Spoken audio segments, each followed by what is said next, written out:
Thank you, Nick. I'd like to call to order the meeting of September 24, 2020, Santa Margarita Groundwater Agency. Can I get a roll call, please?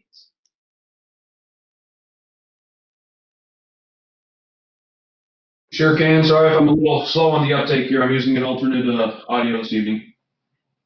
All right, roll call. Director Anfer. Present.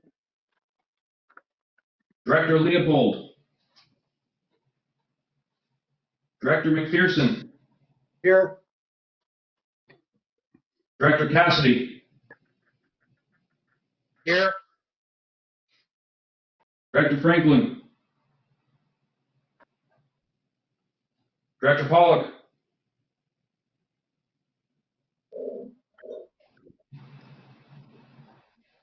Director Billis. Here. Director Ferris. Here. Director Henry. Here. Director Stiles. Here.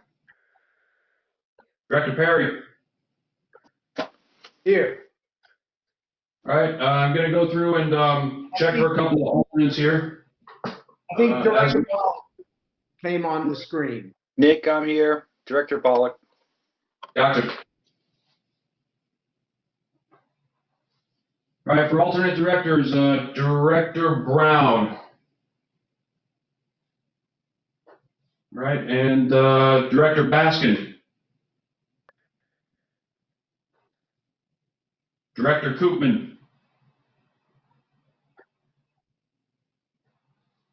Director Hayes. Director Lind. Director Moran.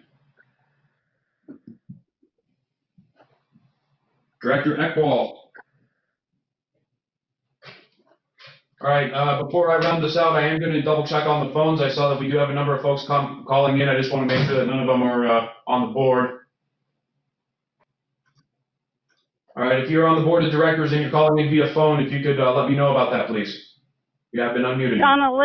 Donna Lind. Here. All right, Director Lind, have you annotated? Thank you. Anybody else? All righty. Director Perry, it looks like we have 9 out of 11 present. We have quorum, sir. Okay, thank you, Nick. Excellent. Okay, do I have any additions or deletions to the agenda? There is no additions or deletions from staff. Okay. 1.3, oral communications on matters not on the agenda. So does anyone want to say anything about a matter that is not on the agenda tonight?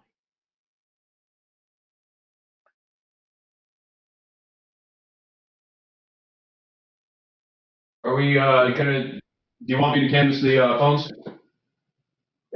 Please. Okay.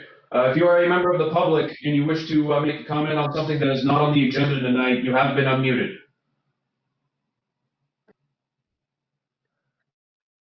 All right, hearing none and seeing none. Also, Director Lind, can you identify yourself one more time for me, please? Yes, Donna Lind, here. Gotcha. Thank you, ma'am. Okay, I would like to, before we move on, just give Vice Chair Henry a second to make a comment on an item not on the agenda. Might take longer than a second. Okay, well, I'll give you 3. There's something I should have said at the August meetings, but I was pretty emotional those 2 nights. For one thing, I was in Menlo Park, and I have lived almost 50 years in Lompico. And Lompico is my home, and Menlo Park, it couldn't be more different than Lompico. Plus, it felt like nobody really realized what was going on. But what I failed to say, and what I wanted to say, was I got evacuated at 11 p.m. at night. And I grabbed my dog and put her in the car and drove through Scotts Valley, and everybody in the world was in the Kmart parking lot and the Safeway parking lot. So I decided that I was going to go over to Scotts Valley Water District and park in their parking lot. And somebody said, weren't you afraid to do that? Well, I have a 90-pound dog with a big voice and a fearsome growl. So I really wasn't. So I did spend the night all by myself, me and the dog, in the car. And in the morning, when I kind of got myself together, I went to the main entrance, to the public entrance, and knocked on the door. And Corette, took me in, and she placed me and my big beast of a dog in the conference room. And staff would come around and check on me. And they got me a very nice lunch that day. And I think Perrette, in a moment of insanity, said, oh, you can come stay with me, Lois, because my husband's working out of town. And I thought, really? So then the evacuation order came that Thursday for Scotts Valley. So Perrette came to me and said, you won't be able to stay with me. And anyway, I really wanted to thank Perrette and her staff for the kindness that they showed me. And it doesn't mean I'm not going to complain about how much things cost or that I'll stop picking on Dave Seppos. I don't promise any of that, but I just want everybody to know how kind they were to me and how much I appreciate it. That's it. Thank you, Lois. It's very sweet of you. That's great. I'm sure the feeling is mutual. Okay. Excellent. So 2.1, approval of the minutes of the August 26, 2020 special board meeting. Do I hear a motion? I move approval. Second. Any discussion? Any comment from the public?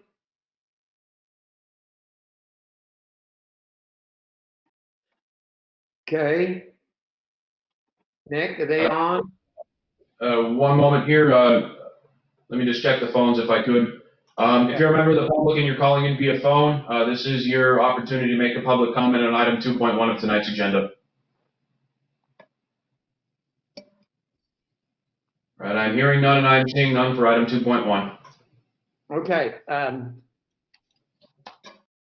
We have a motion and a second. All those in favor? A motion and a second. All roll call vote, sorry. Yep, let me launch into the roll call here. Just give me one moment. All right, this is again for approval of item 2.1, the August 26th special meeting minutes. Director Emperor, Yes. Director McPherson, Yes. Director Cassidy, Yes. Director Pollock, Yes. Director Dills, Yes. Director Ferris, Abstain, I wasn't present. Director Henry, Yes. Director Stiles, Yes. Director Perry. Aye.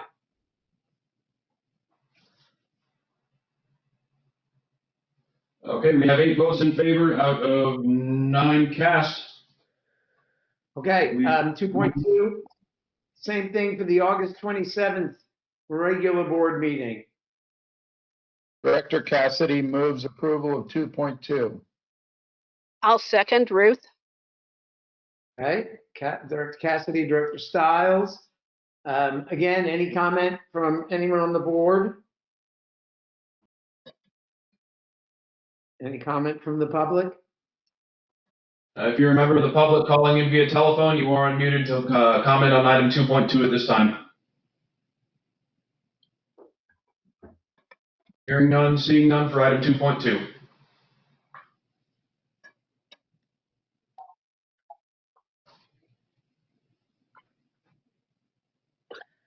Okay, hearing Yep. none, can I have a roll call vote?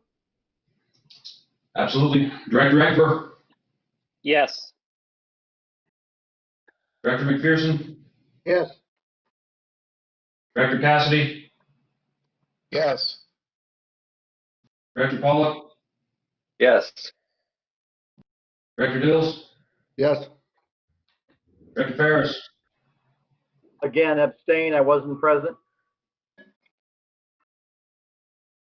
Director Henry, Yes. Director Stiles, Yes. Director Perry. Aye, yes. And again, we have 8 out of 9 votes. I believe the motion passes. Nick, may I add something? Okay, I don't think Director Franklin has joined even after you took you did the count, and we do have Director Koopman, who is now in a voting capacity then. All right. Director Koopman, are you here tonight? Can you identify yourself, please, sir? Yes, I'm here. Okay. I don't believe I got you annotated on the roll call. May I ask what time you joined the meeting, please? Just after the roll call. Okay, no worries. Do you have a vote that you wish to cast for item 2.2 or item 2.1 if we can do that retroactively? Yes, in both cases. They looked right to me. Okay, I will annotate that accordingly, and I will add you to the roll for this meeting. Okay, thank you. okay, there's no consent agenda tonight. We go to general, which is 4.1, status of projects, and which is 4.1, the status of management action development for the GSP. You have a staff report?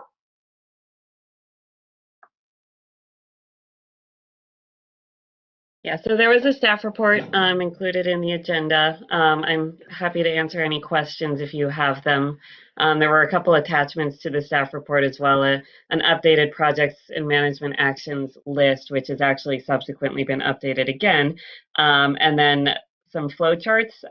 We included the flow charts because we wanted to clarify where in the process we are in terms of looking at these projects and evaluating them. Some concerns have been raised in the past by board members and members of the public that about concerns about things like water quality related to projects or other things that will get analyzed down the road. And we just wanted to make sure that it was clear that this is really just the beginning that we're entering into right now, the beginning of the evaluation process. And these projects get continually refined and modified and vetted over the next many years, long before any sort of implementation would take place. So if there's any questions, myself or Georgina would be happy to answer them.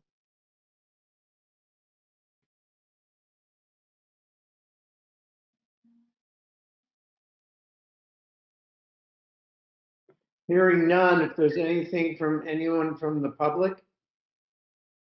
Nick, can you open the phones? Yeah, it looks like Director. Wrong button, my apologies. It looks like Director Eckford did have a question. Oh, okay, I didn't see that. Oh, there's a question, I see. Yeah, sorry, I've been trained to wait a beat and I waited too many beats, I suppose. Sierra, you thought you're going to get away with this, right? But, I know. I was sorry. like, oh, Doug must be busy right now. This is great. I have a handful of questions, Sierra. Probably the layup easiest one relates to the color coding you used in the matrix. Mhm. What are you communicating with that? So the color coding was supposed to lump like project types together. It's a little, I admit that it's a little bit overwhelming still. It's a lot of colors, but it was to try to kind of show where project types were similar. For example, all the water use efficiency projects are the same color, and all the projects using recycled or purified water are the same color. So that was the idea. As we work on this, as you can see, it's a working draft. We'll refine that a little bit better. I think there are some people who really benefit from color coding when done well. So I admit it could use some fine tuning, but that's something that we're going to work on as we further reduce the number of projects on this list. Yeah, I think that'll be a natural consequence as we winnow down a little bit here. Okay. I note at least kind of a passing, you refer to relative cost per acre foot, which is a kind of a measure of cost effectiveness. I imagine at some point we'll have a fairly refined and defined cost effectiveness measure that we'll understand. Yes, so that is part of this project evaluation process, and it outlines it a little bit in the flow charts. It talks about kind of where we find costs, which is in step, I'd say it's under the finalized parameters, so step 3. So detailed cost information is something that takes some time. There's a lot of items that need to be evaluated, not just the construction of whatever plants might be necessary or wells that might be necessary, but also how are we going to be moving water? Are we going to need to be pumping water? Do we need new pipelines, or are there existing pipelines that can work? So all of that needs to be brought into the fold, and we're actually in the process of developing a data request for the refined project list that will go out to the various agencies and groups of agencies to try to help us refine that. And that's being done by is it Water Systems Consulting, WSC? They're a subcontractor of Montgomery and Associates, and that this is kind of a task that they're set up to do under the grant. Okay, I think, as you know, in the Water Supply Advisory Committee, we consumed a lot of oxygen defining what turned out to be an impenetrably obtuse cost effectiveness measure. So I know you'll do better and we'll be able to understand it. I would note for the record, at least my opinion, that cost effectiveness doesn't replace or supplant just a look at cost as well. Right. I think we need to be able to look at both of those. There are some cheap and cheerful things that we'll just want to do, even if they don't generate tons of water or savings, just because they're the right thing to do. And there could easily be something that's hugely productive but so expensive that it's completely infeasible. So I think I hope we'll retain both. Cost effectiveness also doesn't take into account externalities and benefits to, it's hard to take into account the environmental benefits of projects that don't have a water supply benefit. So that's something we're also going to have to work around. Yeah, triple bottom line. Cool. Thanks. The next couple are real narrow questions. Do we know what the gallon per capita per day consumption rates are in the San Lorenzo Valley Water District on average? I don't have that off the top of my head, but I see a number of people who work for San Lorenzo Valley are here, so maybe they could tell us that. Carly or Rick, are you there? Well, I can get back to you. Yep, follow up by email or something. Yeah, I can follow up with that. I just note that we had it for the districts and the departments, so it'd be useful to have it for everybody. Yeah. And then I did note that there was a substantial approximate relative cost estimate for the 2 stormwater infiltration projects, I guess. The existing one at Scotts Valley was $5 signs and the other one was $2 signs. And I'm just wondering why the variability there, or is it just an accident of drafting? No, that's it's based on the way the projects were designed and what their intentions were. So the projects in Scotts Valley are multiple benefit projects. So if you look at it just like their stormwater management, their water quality and they offer some degree of recharge. But if you're looking at it only from a cost per acre foot of recharge, that's really not what a low impact development project is for. So we include it because they are providing recharge, but that is not the way you would design projects to get water into the ground normally. The way those projects are designed are not, that wasn't their intention. Other water recharge projects, if we were to be putting them in the basin as part of this solution, we would be designing projects for that intention, and they would be designed differently to take in more water and sited in places where they'd be able to collect more water. Excellent. Okay, thank you very much. That's all I had. Okay. So we've got, Director Stiles had a question? Yeah, I'm wondering what the state of play with direct potable is and if we could pass a GSP with that included in it.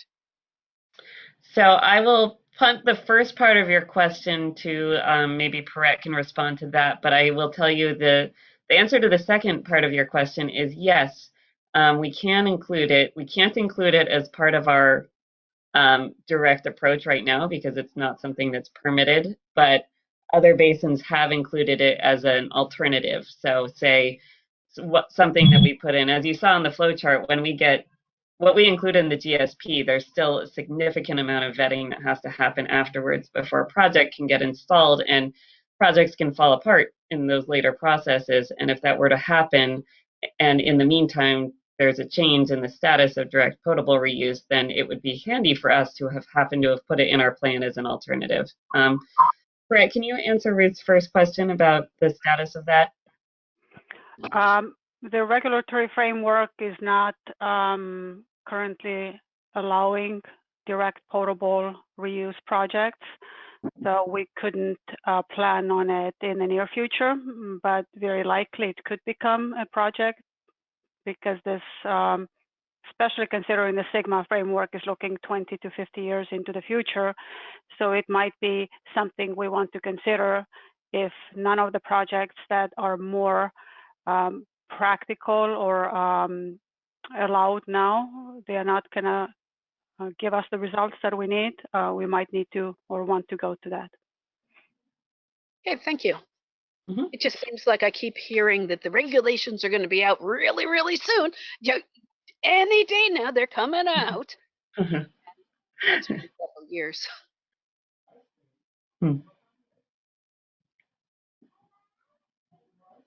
Okay.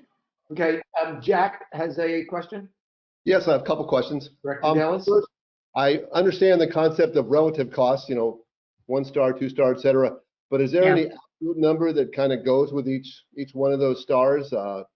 Just to get a sense, do we know enough about costs to know that yet? So I can tell you the scale that I was loosely using. It was basically one dollar sign is under $1,000 per acre foot, and $5 signs is over $3,000 per acre foot. And then, so that's kind of the scale. And then it was approximately, and this is very approximate with very minimal information and just at the conceptual level. So $2 signs I said was about $1,000 to $2,000 per acre foot. 3 was 2,000 to 2,500. 4 was 2,500 to 3,000. But again, that's why this is a working draft, and we put that in there because we knew cost is it's really important to everybody.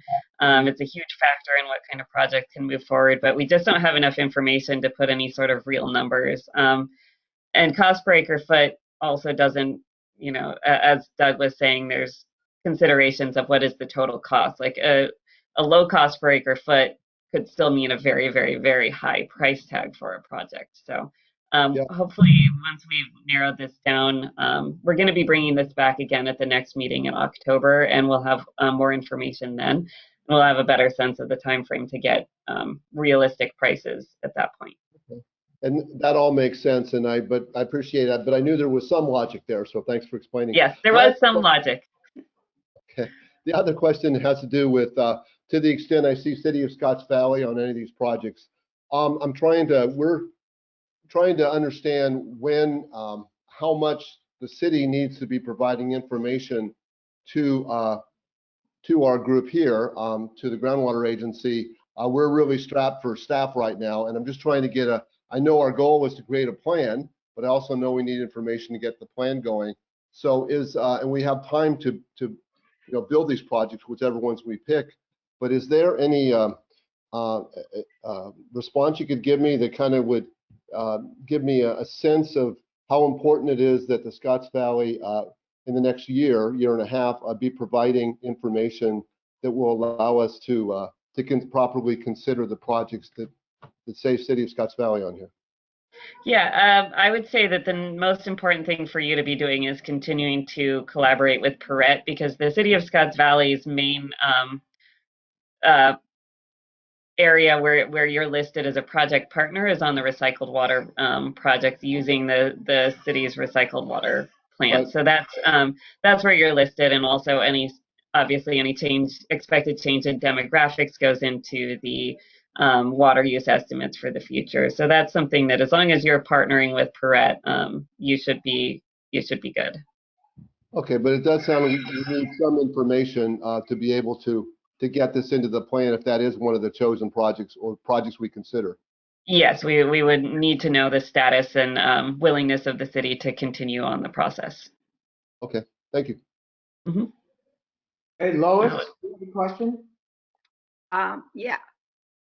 Well, there was a question a little bit back to San Lorenzo about costs. Yes. No, things are kind of unknown. A lot of things. We've got so much going on and so much damage, and I'm not sure when we're going to know some of the answers to some things. Mm-hmm. If they just keep growing and growing, it's just more things and more things. I mean, the fire actually went down in the ground and burned the roots of trees. Mm-hmm. And we have so many trees down, just to get rid of the trees could be $1 million. We have so much that we don't know still. That's all I wanted to say. No, and I mean, your position is just untenable, and we all appreciate that. And I cannot commend your staff highly enough for the fact that they've been able to, with all that they're facing, that they've been able to continue to work with us on this process, which probably seems to them like a much lower priority right now, given what you're facing and what you're likely to face over this coming winter. But your staff really truly has been absolutely incredible, and we cannot express enough how grateful we are to have been able to continue working with them throughout all of this. Well, we're also going to cause the city of Santa Cruz a problem with all the debris that's going to go down, depending on how much rain we get. And we're liable to have mudslides if we get a lot of rain. There's a lot of things that are going to be coming up in the next few months. Yeah, it's going to be really challenging. Okay. Thank you, Lois. All right. Anything from the public on this item?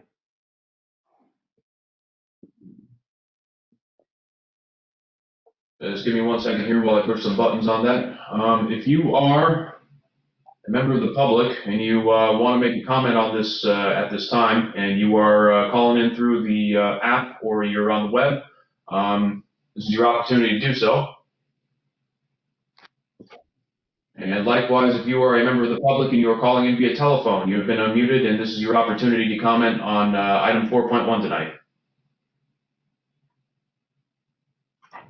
Okay, hearing none, seeing none. Okay. Okay, that wasn't something. Okay, thank you. So now, Dave, am I going to turn this over to you for the informational session for facilitation? Okay, very good. Thank you very much. I hope everybody can hear me okay. I just want to go a couple things. We've got As is evidenced in the agenda, quite a bit to cover tonight. We are already a little bit tight on time. We're, based upon the projected time periods for the sessions. Just as a reminder, since I know that we have some members of the public, first of all, my name is Dave Sepos. I'm the facilitator for this portion. I've been working with the Groundwater Sustainability Agency for the last several years in a variety of capacities. I will be facilitating this portion.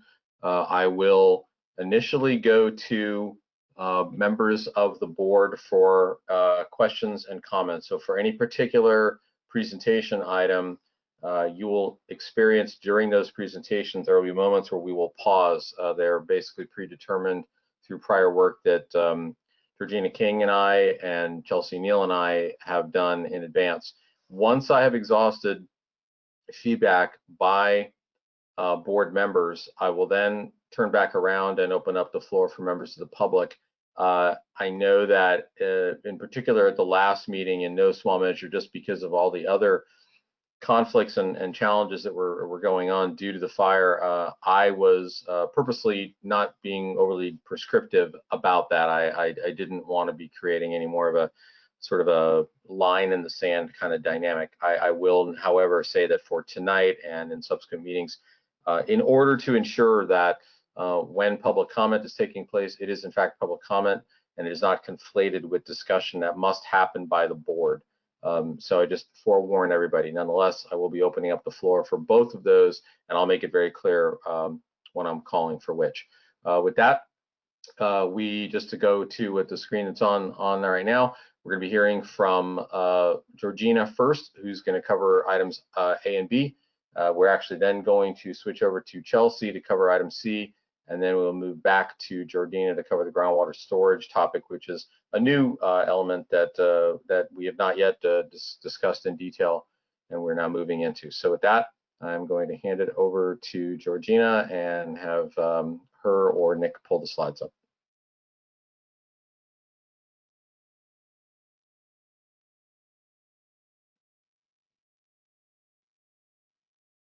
Actually, first I think we have a roadmap. Am I right, Nick? Yeah, I wasn't sure we were going to go through that in any great detail tonight, given the time. So I'll look to you, Georgina, if you want to.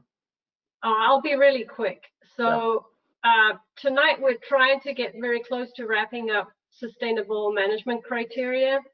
And as you heard from Sierra, we're now really gearing up and doing a lot more work on the projects and management actions. Next month, it says, there's projects and management actions are going to be discussed next month not in an agenda report. We'll have a lot more information, and the months that follow, we will probably be working on those all the time and reviewing different parts of the GSP, as you already have section 2. We also will hope to show you the historic and current water budget from the groundwater model next month as well. And so then we will also be developing the groundwater, the predictive part of the groundwater model, and that all ties in with the projects and management action. So we're doing well on schedule. We still have a lot of work to do before the end of the year, or even into next year as well. So that's the roadmap. I try to be quick. It wasn't very quick. And now I'm gonna, any questions on that?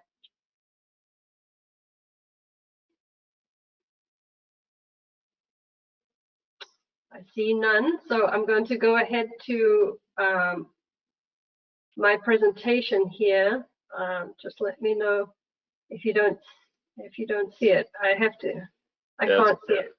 It's coming. I think it's coming up in a second. And sorry, I had myself muted. As a reminder, as we've already been doing this evening, folks, for questions and comments, do exactly what you had already done. Those of you that hadn't in the prior discussion, just type that in the chat, and that will be our cue. So, okay, you're up. With that said, real quick, if I could just do a quick phone canvass. If you're a member of the public calling in via telephone, this is your opportunity to comment on item 4.2.1. You have been unmuted for that. Okay, hearing none and seeing none.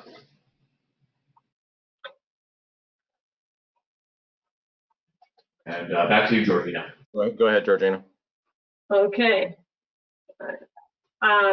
So today, as Dave said, I'm going to be talking first, and Chelsea's going to talk, and actually John Rick is going to have a few slides, and then I'm going to come back with the storage indicator. But this first part, what I want to do is we need to revisit the approach that we talked about last month on undesirable results for degraded groundwater quality.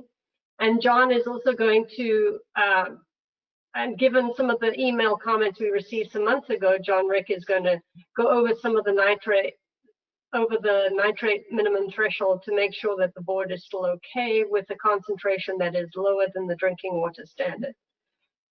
Then we're going to go into groundwater levels, and we're going to look at an alternative approach for the minimum thresholds. If you remember, before we were using minimum, we got suggestion of another way that we could look at. I want to show you what those look like against each other. And then also provide direction for developing the undesirable results for chronic lowering of groundwater levels. So focusing in first on groundwater quality, these are the best management practices that DWR has provided to help guide the SMC development. You can go and have a look at these if you wish. I wanted to remind you about the input that we've received from you so far on undesirable results for degraded groundwater quality.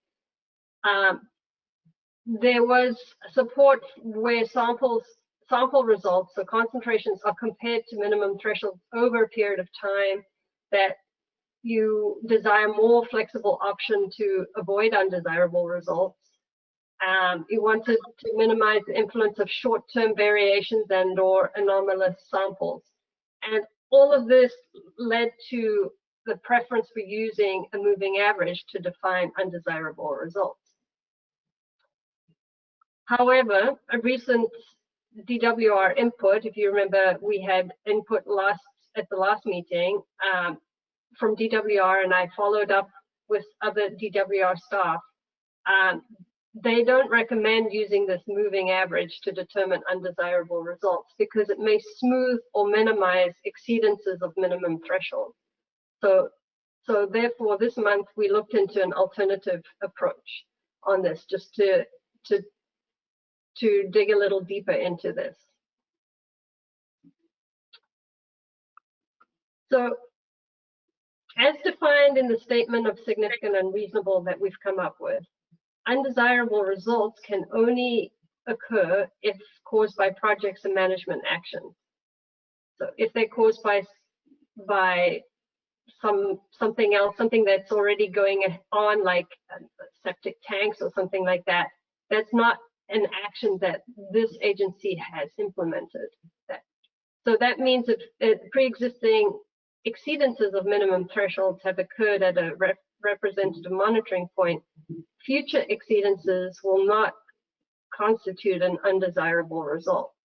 And really, the potential for minimum thresholds to be exceeded by the PMAs, projects and management actions, is pretty low because the state's anti-degradation policy and rigorous water quality studies as part of EIR that are required prior to any project being approved by the state. So keep those 2 points in mind. And also, I'd like to stress that any degradation of groundwater quality by a project or management action should be unacceptable. If we allow minimum thresholds to sometimes be exceeded, this doesn't really set a good example for others in the basin. And the agency doesn't want to be responsible for causing groundwater quality to exceed drinking water standards and potentially be overseen by the state to clean up contaminated groundwater. Further, it's not really possible to monitor basin groundwater sustainability with 3-year sampling interval. And we need to identify some out of the group of representative monitoring wells that we have to select some that we can sample more frequently, at least annually, because waiting 3 years is not helping us manage the basin very well. About 60% of the wells that are in our representative monitoring for degraded groundwater quality are actually sampled every 3 years. The other 40% are sampled annually. So they're okay. So this is something we also have to look into. We'll have to work with the districts to identify which well that might be. So based on the statements of the last few slides, this is an undesirable results approach that still considers some of the board members' concerns. And it goes like this. If you get a sample that exceeds the minimum threshold, the drinking water standard, you have a look to see, has this constituent been exceeded prior to the projects and management action? You know, if it happens tomorrow, there's no projects and management action happening. So it's not the fault of the agency. But if projects management actions are going ahead, you check to see, has this been exceeded before, like iron and manganese. If it has been exceeded before, well, that's not an undesirable result. If it hasn't been exceeded before, say it's TDS and it goes up really much higher, you immediately take another sample, a confirmation sample, to confirm that exceedance. And if that result is below the minimum threshold, well, that's not an undesirable result. But if it does repeat that high concentration, we need to check, is that exceedance caused by a project or management action? And if it's not an undesirable result. And if it is, well, it is an undesirable result. So this is how this is kind of a process that you can think through. And the key part to this process is to ensure we don't have an exceedance based on a lab or sampling error, and that we take this confirmation sample. And this is actually already done by the water districts. When there is an unexpected result over the drinking water standard, they do take this, a confirmation sample. And so now I'd like to stop here just to make sure I can answer any questions that you might have on this kind of a process. So let's go ahead and open up the floor. Again, starting with board members first. Obviously, this is pretty new news for you, and we understand that. So opening the floor to new ideas or new thoughts. Let's go to Jack and then to Lois. Jack, go ahead, please. Yes, if an exceedance is caused by a PMA, how do you know?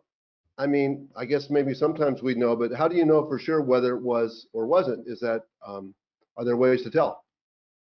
Right. No, you have to look at the water quality that they may have injected into the ground, any nearby plumes in the area the project may have moved, and groundwater flow directions is what you're looking at a lot of. And so those are all the kind of evidence that you need to examine to figure that out. Okay. Georgina, it's Dave. Is it also reasonable to say that that's yet another example of why, not necessarily immediately, but over time, a expanded and robust monitoring network is important to further clarify when changes occur and why? Yes, and a lot of these projects, if it is one where they're injecting water into the ground, they will have, I don't know how many, they'll have 10, it depends on where it is, but they'll have many monitoring wells that will also, some of those we will take in to be representative monitoring points as well. That would be between the municipal wells or private wells or something. That's their safeguard as well. So they will add monitoring wells as well to our network. Yeah, and I just before I go to Lois and then Lou and Dale, I raise that just because I think all of us recognize that big projects, PMA type things, they're cool, they're interesting, they're sexy, and monitoring networks generally are not. But within Sigma, if you read deeply into the documents, you see why monitoring networks are very critical component that are spoken of quite frequently for just this purpose, and the expectation that over time, all GSAs across the state will be investing significantly in that to better document just those kinds of conditions. Let's go to Lois. Well, I'm a little confused. We went by, it says reminder board input on undesirable results for degraded groundwater quality. And that was, I think, slide 5. And the very next slide, there's a big red X, and it says that DWR wants a different approach than a moving average. But that's in slide 6. In slide 5, it says preference for use of moving average. So what's DWR's reasoning for saying they don't want that? Right, because the by averaging out data like that, you are allowing groundwater quality to get worse than drinking water standards sometimes. And it smooths out the data too much. They're worried that we're masking actual undesirable results. That, you know, we don't want to impact someone's well that they can't use it, because sometimes it goes below, well, it's worse than drinking water standards. And that's really the reason why. It provides too much flexibility that is not protective of all the users. Well, it doesn't seem like a moving average would actually provide too much flexibility, but I'm not the expert here, but it just seems kind of strange to me. Okay. Let me see if I can go back a few to that X. So you see what this means is, you know, the reason why one of the reasons we wanted the moving average is that where there was an anomaly, we wanted to smooth that out somehow. And it's very effective using a moving average. But if that anomaly is truly there, we need to act on it soon and not wait until, you know, the next sample in this case went up, but say it was down, it would take some time for that undesirable result to be undesirable, because it's a 10-year moving average. So it's got to take into account a lot of other data points before it's going to get down to the low level. And this is a case where it goes up, but what I'm talking about is a case where, where it goes up. I should be talking about where it goes up, not down. It's not groundwater level. The quality is really bad, and it stays bad, but I showed you some examples of that before. And what it means is that you will go over the minimum thresholds multiple times, and some people might not be able to use their wells because of it. And I don't think that should be acceptable. And by smoothing it out, you're saying we're not causing an undesirable result. So it's just something that the board needs to think about carefully, and just think, is this really the right thing to do? So Lois, I recognize that may not assuage your concerns, but did that answer your question? Yeah, you know, I mean, I realize things go up and down. And if we're only going to worry when it goes down and not take into consideration that it went up and it went up, and I don't know that it answers my question. I might not know enough to know if it answers my question. Right. All right. Well, let's try to circle back to you. I'll make sure that we circle back to you after we've gone through the rest of the presentation. Let me go to Lou and then to Dale.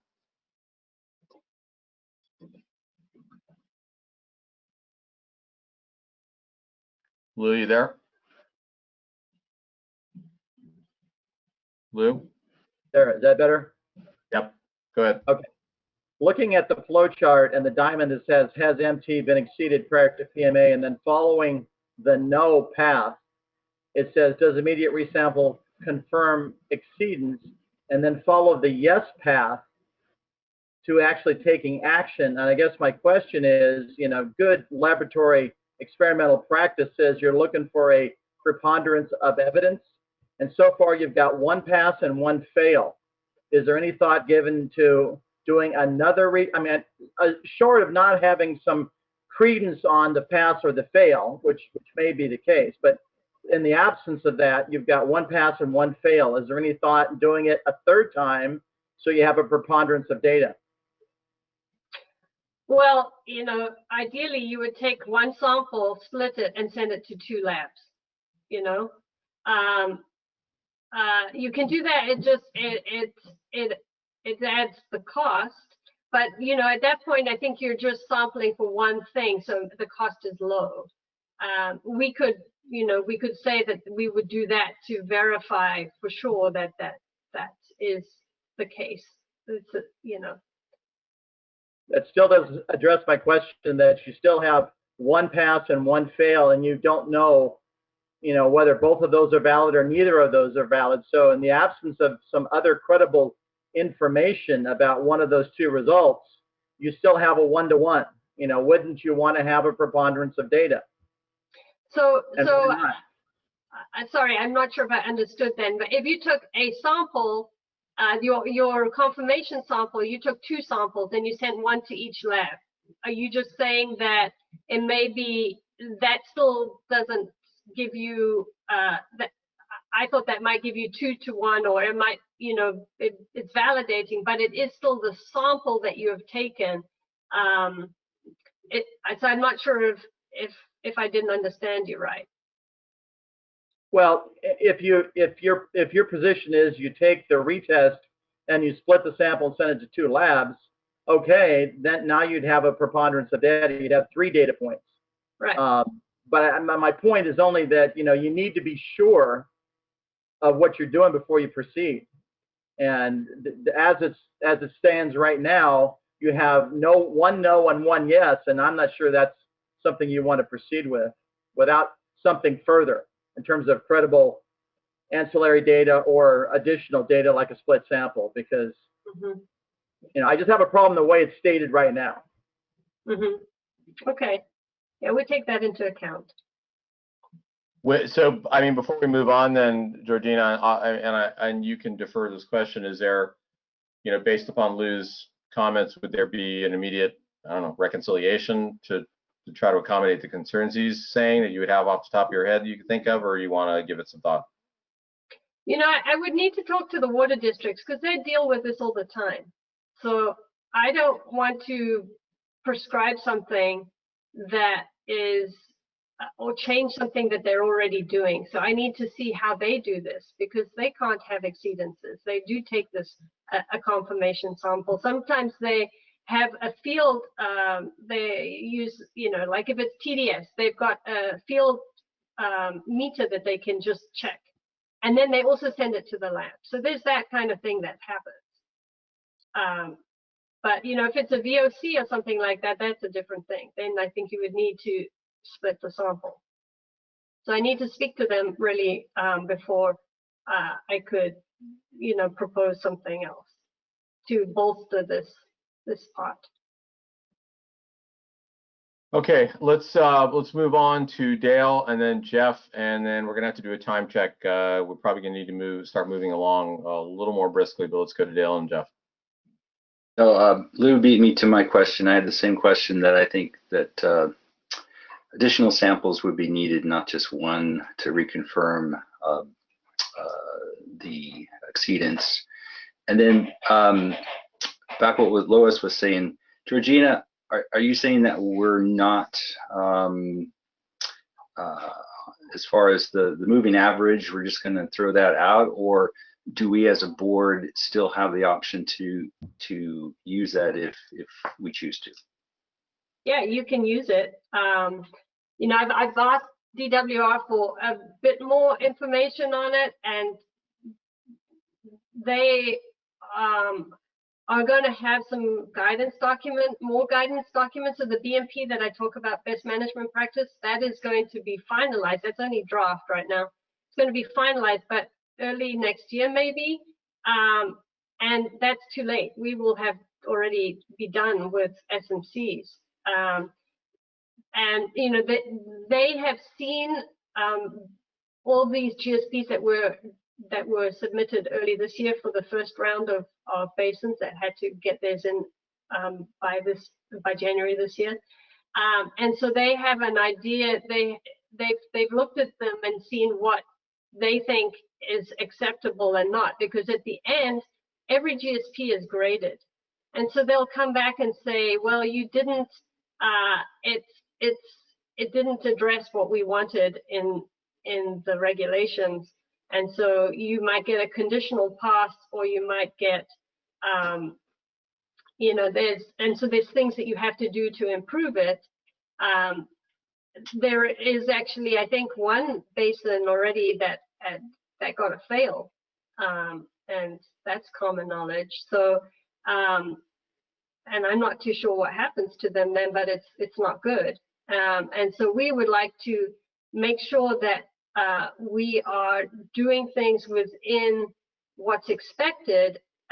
If we do something that's different, we really have to have really good reasons for that.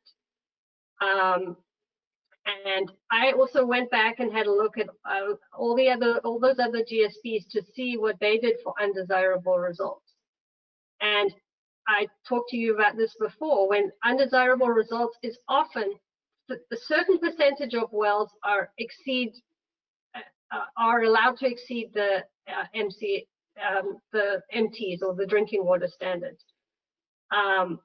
They allow a certain percentage to exceed, and most other basins have that.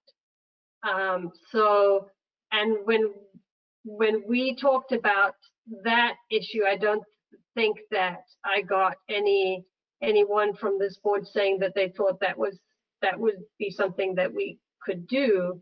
But instead, we tried to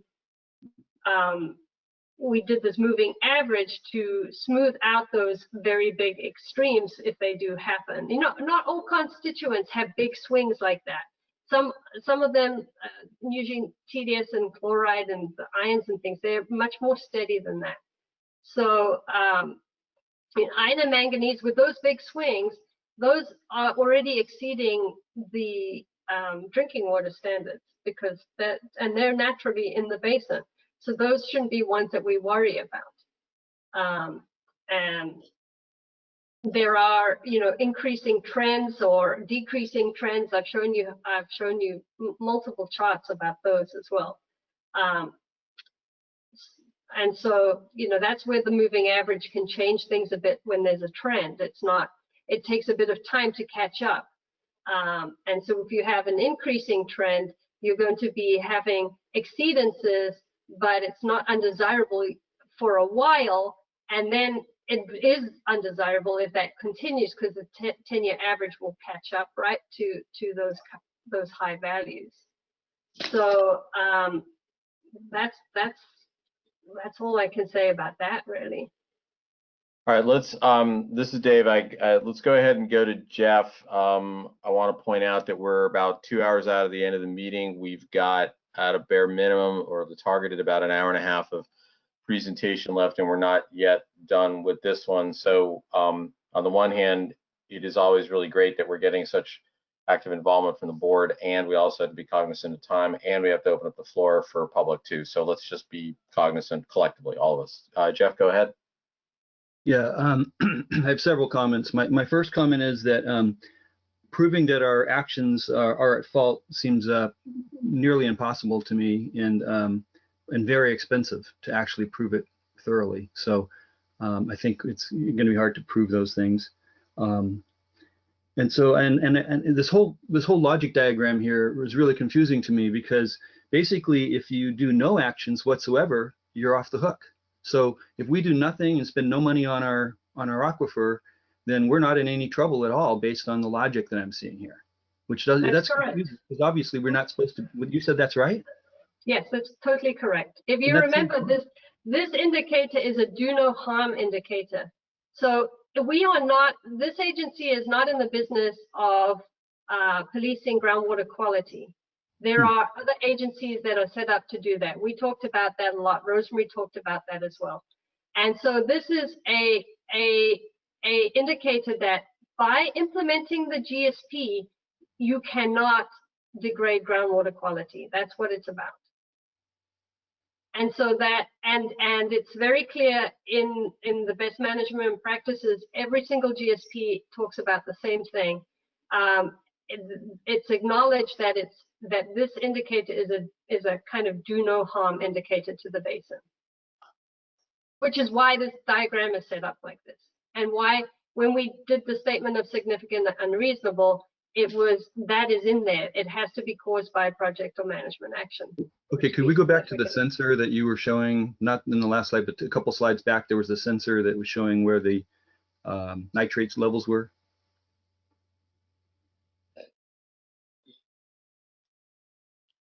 This? Yeah. So if you look at that slide, there's a bunch of values over on the right-hand side that are lined up in line with each other. And that's highly unlikely that's the actual numbers. It's more likely that there's a measurement error there, right? I've seen that in some of the other data that we've observed. Yeah, that's what comes back from the laboratory. So, you know, this is from a certain one of the, I don't know which well it is, doesn't really matter, but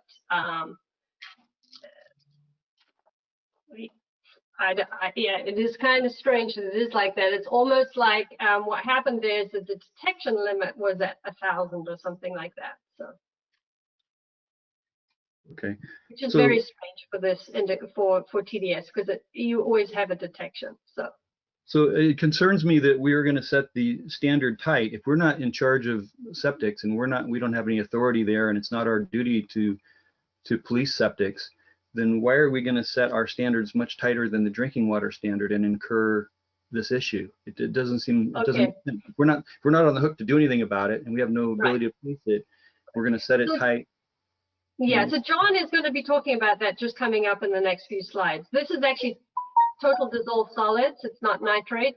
And so he's got some he'll be talking about that very issue that you just brought up. All right. And then you had a couple other questions, it sounded like, Jeff? Well, that was probably it. I'm just concerned if we set things tight when we don't need to, and why would we be stirring up the pot if it's not really something that we're on the hook for? That's all. Okay. Well, I'll go back around to you as well once John has gone into some of the nitrate stuff. Let's go ahead and well, let's pause actually again, or stay paused. Seeing no other comments from the board. Nick, let's go ahead and open up the floor. The members of the public that would like to weigh in, ask questions, make comments at this time? Yeah, let's go ahead and start off. If you're coming on through GoToMeeting or online, go ahead and funnel on into the comment chat there if you got something to say, and we'll put you on. Nick, just so I'm aware, do we have any people that are participating that we're not certain who they are, that are on phone only, or do we have other parties who we know are not board members but they're all online? I just want to be equitable in terms of whether somebody's likely to come in via online or be checking in by phone. So do we have phone participants that we're not really sure who they are? Yeah, so we have two people calling in today. One of them is Director Lind. I haven't unmuted her just because, again, alternate members in the non-voting capacity. There is one other caller who is unidentified, and for what it's worth, that caller, if you're a member of the public, sir or ma'am, this is your time to make a comment. I do have you unmuted. Well, let me check in just for protocol purposes. Let me check in with Director Lind first. If there's a comment, we'll go to that first, and then if not, then we'll move on to the public. Since okay. Director Lind, you're on if you want to be. Nothing more. Go ahead. I'll help you move forward, I hope. Okay, thank you, Donna. All right, let's go ahead and move. Dave and Nick, I'm just going to quickly remind you that Director Lind is alternate and in non-speaking capacity. Okay, all right, my apologies. Correct. All right, let's go to the public. Any members of the public wish to weigh in at this time? Okay, hearing none and seeing none, let's proceed. Jordana, please. Okay, so if we were going to go with that previous approach, the undesirable result might look like this, that an undesirable result occurs if exceedances of a minimum threshold occur at representative monitoring points where the minimum thresholds have not been exceeded prior to projects or management actions. An immediate resampling confirms the exceedance, or we would change that to have more samples. And the exceedance is caused by a project and management action. So these are the criteria that need to be met for there to be an undesirable result. Now, I'm not sure, I didn't hear anyone support that process, so I'm not sure if there is anyone that thinks there's any merit in this, because the other option is just to say a certain percentage of the representative monitoring wells can exceed the minimum threshold, which again, I think that by any exceedance of the drinking water standard should be unacceptable in this do no harm indicator. Or we could also stick with the moving average, and we will have to come up with some very good reasons why that is okay. And you know, in people saying a certain percentage of wells can exceed the drinking water standard, in a way the moving average is doing the exact same thing. So you know, those are the kind of issues we're dealing with there. So I don't know if everyone is thinking that this is not flexible enough, or if there is some support for this with some changes, or what should we do to proceed from here? I put a comment in the chat, and I think it works great. I like it, just for whatever it's worth. Makes sense to me, totally logical. Yep. Chris? Yes. Yeah. Okay, I couldn't tell whether that was Chris or Doug that was talking. Yeah, it was very similar. Right. That was Chris. This is Doug. Yeah, okay. That is a compliment, Dave.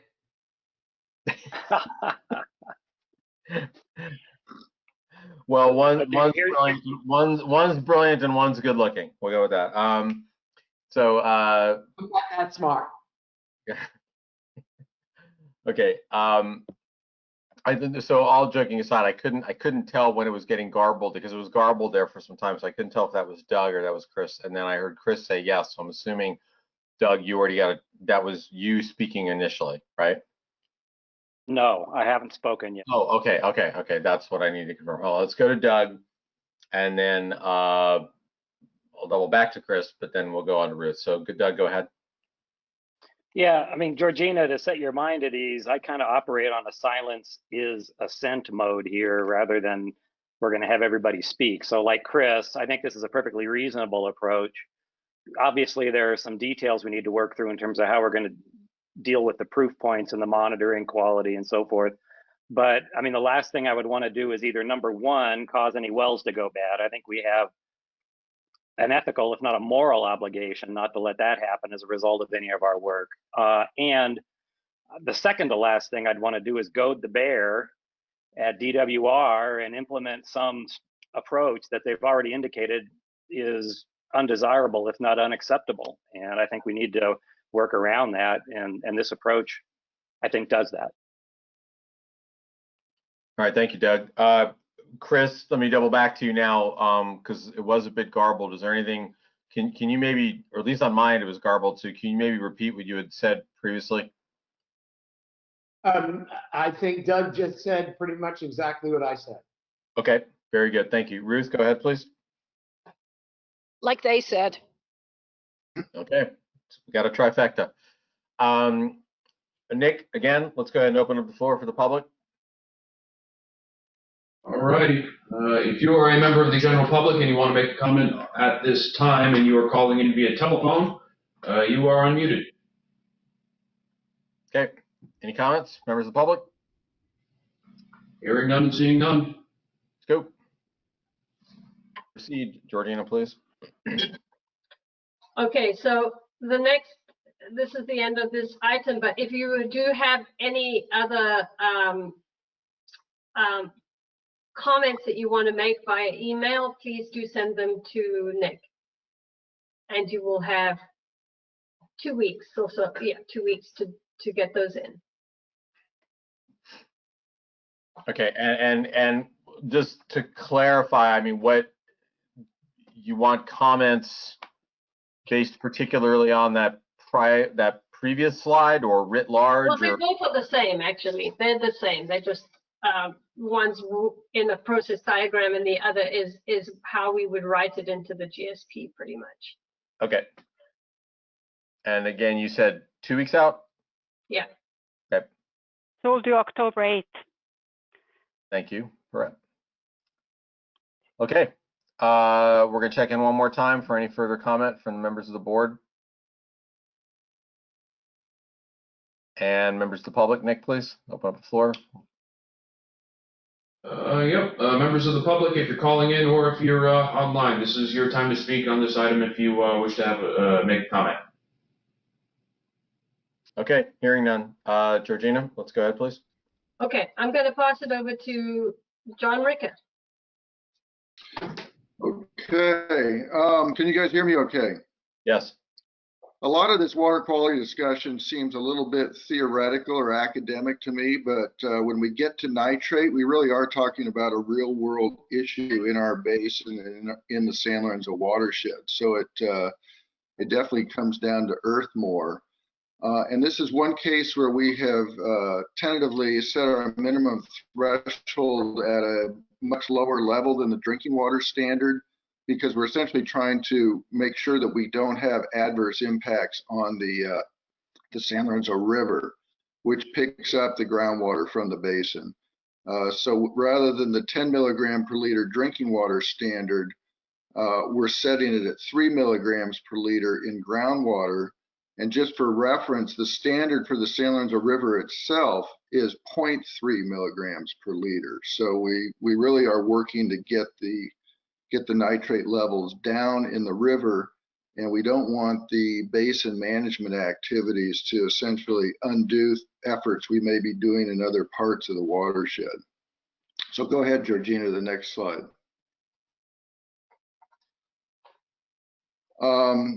Just some reasons here or some facts. I mean, we're dealing with what we call the total maximum daily load.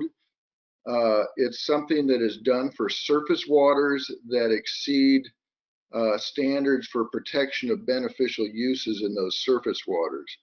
And the San Lorenzo River is designated as impaired due to nitrate.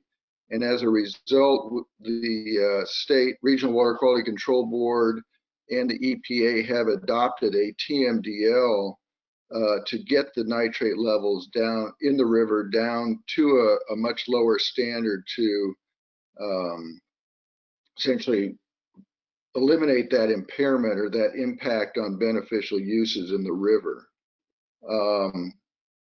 And what we found, I've been looking at nitrate sources in the river and trying to control them for about the past 30 years. So I've been fairly engaged in this topic. But most of the nitrate in the river is coming from the Santa Margarita groundwater basin. Upstream of the basin, we don't exceed the standards in the river. But as soon as we hit the Santa Margarita sandstone, the nitrate levels go up, starting at Love Creek and Newell Creek and on downstream. So again, we're doing a lot to try to reduce those nitrate levels, and we don't want our management actions to essentially introduce new water into the basin that would adversely affect what we're trying to do. Go ahead to the next slide. And we are having adverse impacts right now. We're seeing adverse impacts on drinking water and also on the lagoon water quality. The nitrate in the river essentially stimulates algal growth and fungal growth in the river, causes taste and odor problems. It increases the organic load, and it can reduce the dissolved oxygen in the lagoon for steelhead and other aquatic habitats. So we do have adverse impacts that we're trying to reduce. And we are trying to implement a number of different measures to reduce the nitrate levels in the basin and in the river. We have had tighter standards for septic systems in sandy soils. The good news is the nitrate levels have not continued to increase, but the bad news is they really haven't gone down that much. So we're actually on the verge of implementing even tighter standards for septic systems in sandy soils going forward.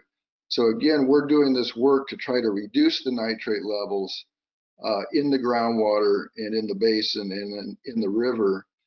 And we don't want the activities or the management actions to counteract those efforts. One of an example of how that could happen would be the use of recycled water for recharge. If we're putting recycled water into the ground that has a nitrate level of 5 milligrams per liter, for example, we're going to be increasing the nitrate levels in the basin, in the groundwater, and then also in the river. We did do nitrogen budgets when we first developed our nitrate management plan. And based on those budgets, the target for groundwater should be somewhere probably between 1 and 3 milligrams per liter. Right now, the Quail Hollow Basin is running between 2 and 3 milligrams per liter. And so that's why we recommended the 3 as the target right now for the minimum threshold. We may actually want to dial that down in future years if some of our other efforts are able to reduce the groundwater levels, say from the septic systems and other sources. So, but I feel pretty comfortable with the 3 milligram per liter as the minimum threshold right now. I wouldn't want to go higher than that. See what the next slide has, or is this the end of it? Well, wait. Let's go back to slide to open up the floor for questions. Yeah, go ahead.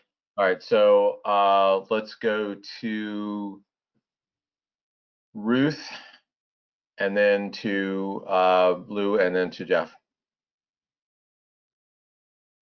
Okay, I've got 2 questions. Is the primary source of nitrate septics? It is. 38% of the nitrate is from septic systems and sandy soils. Okay, and then is pretty much anything that improves the base flow out of the Santa Margarita going to increase the nitrogen? Because basically it's moving that high nitrogen water into the river. You know, that's an interesting question. We haven't really looked at that. We haven't looked at the trade-offs of whether more water is better, even if you'd have a higher nitrogen level. The nitrogen concentration, which is what the algae sees, is really a function. There's dilution is a factor there as well as the overall load. So for instance, during wetter years, we see lower concentrations because there's more dilution. Drier years, we have a lower nitrate load, but the concentrations are higher. So it does bounce around. And, you know, if we're putting more water in the ground, say that does not have nitrate in it, then that's going to tend to dilute the nitrate concentration. So that would be the ideal. And then advanced treatment water pretty much strips out most of the nitrate. Getting rid of the nitrate entirely is challenging. The advanced treatment, I think the jury's still out on that. For instance, right now, the Scotts Valley recycled water plant is required to have a denitrification component to get the nitrate down below 10 milligrams per liter. And they're actually doing better than that. They're doing 6 or 7. I'm not sure perhaps Perrette may know better to what extent the advanced treatment, or maybe Georgina knows about the extent to which the advanced treatment reduces the nitrogen further. It is truly purifies that water, so it takes out pretty much anything. It's in a way cleaner than potable water, advanced treated. So it's sort of a reverse osmosis that takes out the dissolved constituents. Pretty much, yep. Okay, thank you. Okay, let's go on to Lou. In the queue, we've got Lou, Jeff, and Chris. Okay, first of all, I'd like to say that I agree with everything that John said, and I don't have a problem with lowering the minimum threshold from 10 to 3. But since we are going down by 70% in terms of the range that we're looking for, I think we need to look at the test method. Going back to the last time we talked about nitrate, I asked the question, how are we testing for nitrogen and nitrates? And the answer was the Kjeldahl method. And having used that when I was a junior chemist, that method has been around since 1883. It's notoriously poor sensitivity and high variability. And I'm just wondering if I would make a recommendation that if we're going to be looking at lower numbers, we should be looking at other methods for quantifying nitrates or nitrogen, such as potentiometric titration, zone capillary electrophoresis, and ion chromatography. All of those are in the order of at least one order of magnitude greater sensitivity than Kjeldahl. So if we are in fact still using Kjeldahl for doing our nitrogen testing, I would recommend looking at alternative methods. Now, I don't know what the cost implication is, but having run that test, that's a very time intensive method, and it's got to be fairly expensive. So I'm just offering that up for consideration. The good news is we don't use Kjeldahl anymore. We're using the ion chromatography for nitrate and nitrite. I couldn't tell you what we're using right now for ammonia and total nitrogen, but according to my water quality chemist, we're not using Kjeldahl anymore, but we are still able to get total nitrogen. Great, thanks, John. Sure.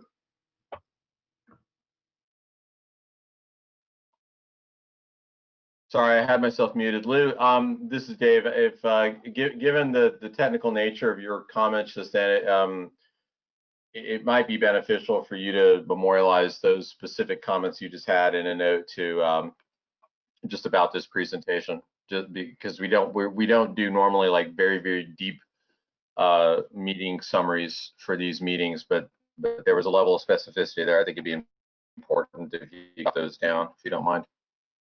Do you want me to send that to Nick? Yeah, yes, please. Okay, sure. Just to the record is capturing that accurately. Okay. Let's go to Jeff and then to Chris. Okay, yeah. My comments were along the lines of what Ruth said. She beat me to it. If there's a lot of houses there in Quail Hollow that have septic systems, have been putting a lot of nitrates into the soil, and with the stream depletions, the flow depletions that we've seen in recent years, maybe some of that nitrate is kind of stuck in the soil there. But if we reach our aspirational goal to raise the summertime flows, and we raise the Santa Margarita aquifer levels up and get the flows going, we might wash a lot of that, not those nitrates, into the river. So we might be seeing a lot more of that as one of the results of our management actions. So I'm concerned about that also. Okay. And we typically see those flushing out during wet years. So you do get some holding of the nitrate in the Vedos during a dry year, but then during a wet year, a lot of it gets flushed out. It'd be good if it happened during high flows, yeah. Yeah. All right, let's go to Chris. So then adding on to that, if you've got areas that have no septics, right? If you're in downtown Scotts Valley or places like that, and you're putting water back into the Santa Margarita, or even injecting it down into the Lompico in an area with no septics, that probably would be less likely to have difficulty. Well, you have to look at all your nitrate sources. In an urban area, you can get nitrate in the stormwater and in, coming from fertilizers off of landscaped areas as well. So there are others, there are other sources of nitrate. Septics are the biggest, but we also have to be careful of other sources as well. Is there a kind of a means to an end with the comment that you're making, Chris, or just sort of looking for clarification?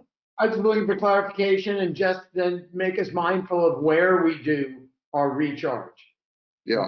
Don't do it in areas that have, large septic concentrations, et cetera, aquifers that don't really have nitrates going into them from the lower aquifers underneath the Monterey Formation kind of thing, parts of the Lompico like that.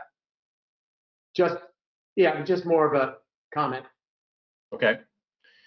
All right, let's go ahead and open the floor for public comment. And actually, let's see. I think we had one more slide. Is that right, John? Yeah, I mean, that's basically just the summary slide that we're doing right now. Okay, so let's go ahead and do that. And then I'm going to recommend that we take a very short break. I'm a little reticent to do that, but we still got a ways to go, and I know everybody's got to take a break at some point. So let's open up the floor for public comment, Nick, and then we'll go to maybe a 5-minute break just to give everybody a chance to stand and stretch. So any members of the public, now is your moment to make any comments, please. And that does include those calling in via telephone tonight. If you're a member of the public, you have been unmuted if you want to make a comment on this item. Hearing none and seeing none. Great. So I'm going to recommend it's right at 7 o'clock right now. We're just a minute shy. So let's go to a 5-minute break if that's okay with you. Director Perry, actually, I should check with you. Are you all right with doing that?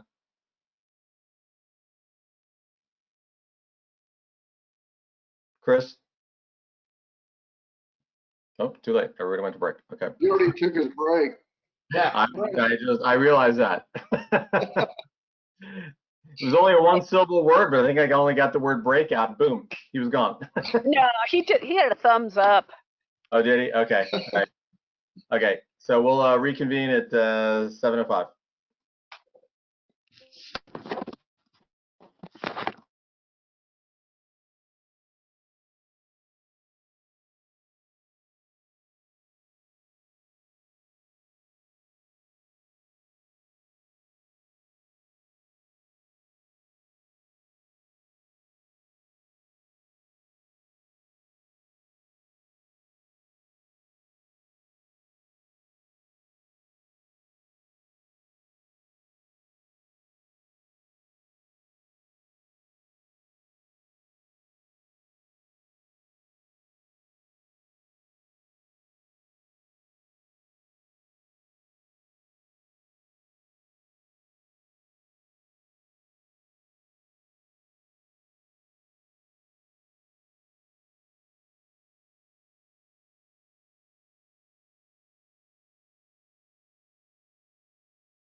Okay.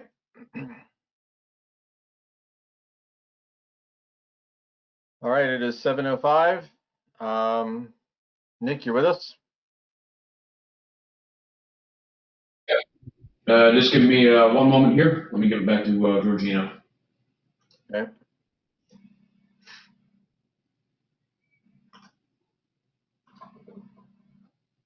Georgina, you're up. I'm here. Okay. You see that? Yep. Okay, great. So we're going to look at what we were talking about with minimum thresholds now for groundwater levels. Now we're moved on from quality to groundwater levels. And at the last meeting, Georgina, I'm gonna inject. Did we need an action from the board for the nitrate? only if we were going to change it from the 3 milligrams per liter that the board took action on before. Okay, so we're sticking with the 3 based Yes. on the comments. Okay. Well, Thank okay, you. wait a minute. This is Dave. I mean, we got feedback, but I apologize. I didn't really see that as a, okay, now I'm looking at it as the action. So is this okay, I'm realizing that this was only if an adjustment was to be made, Georgina? Yes. Okay, let me go ahead and then just for the record, let me open up the floor then. Nick, we already opened the floor for public comment. Now I want to check back to the board.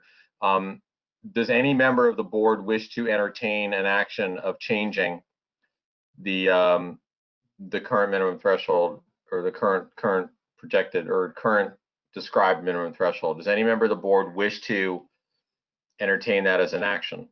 If so, go ahead and identify that you've got a comment on chat, and then we'll proceed with that. Absent that, then we're going to identify that as a lack of any board member wishing to take an action, and then we'll have the record show that. So any board member wishing to take an action on that?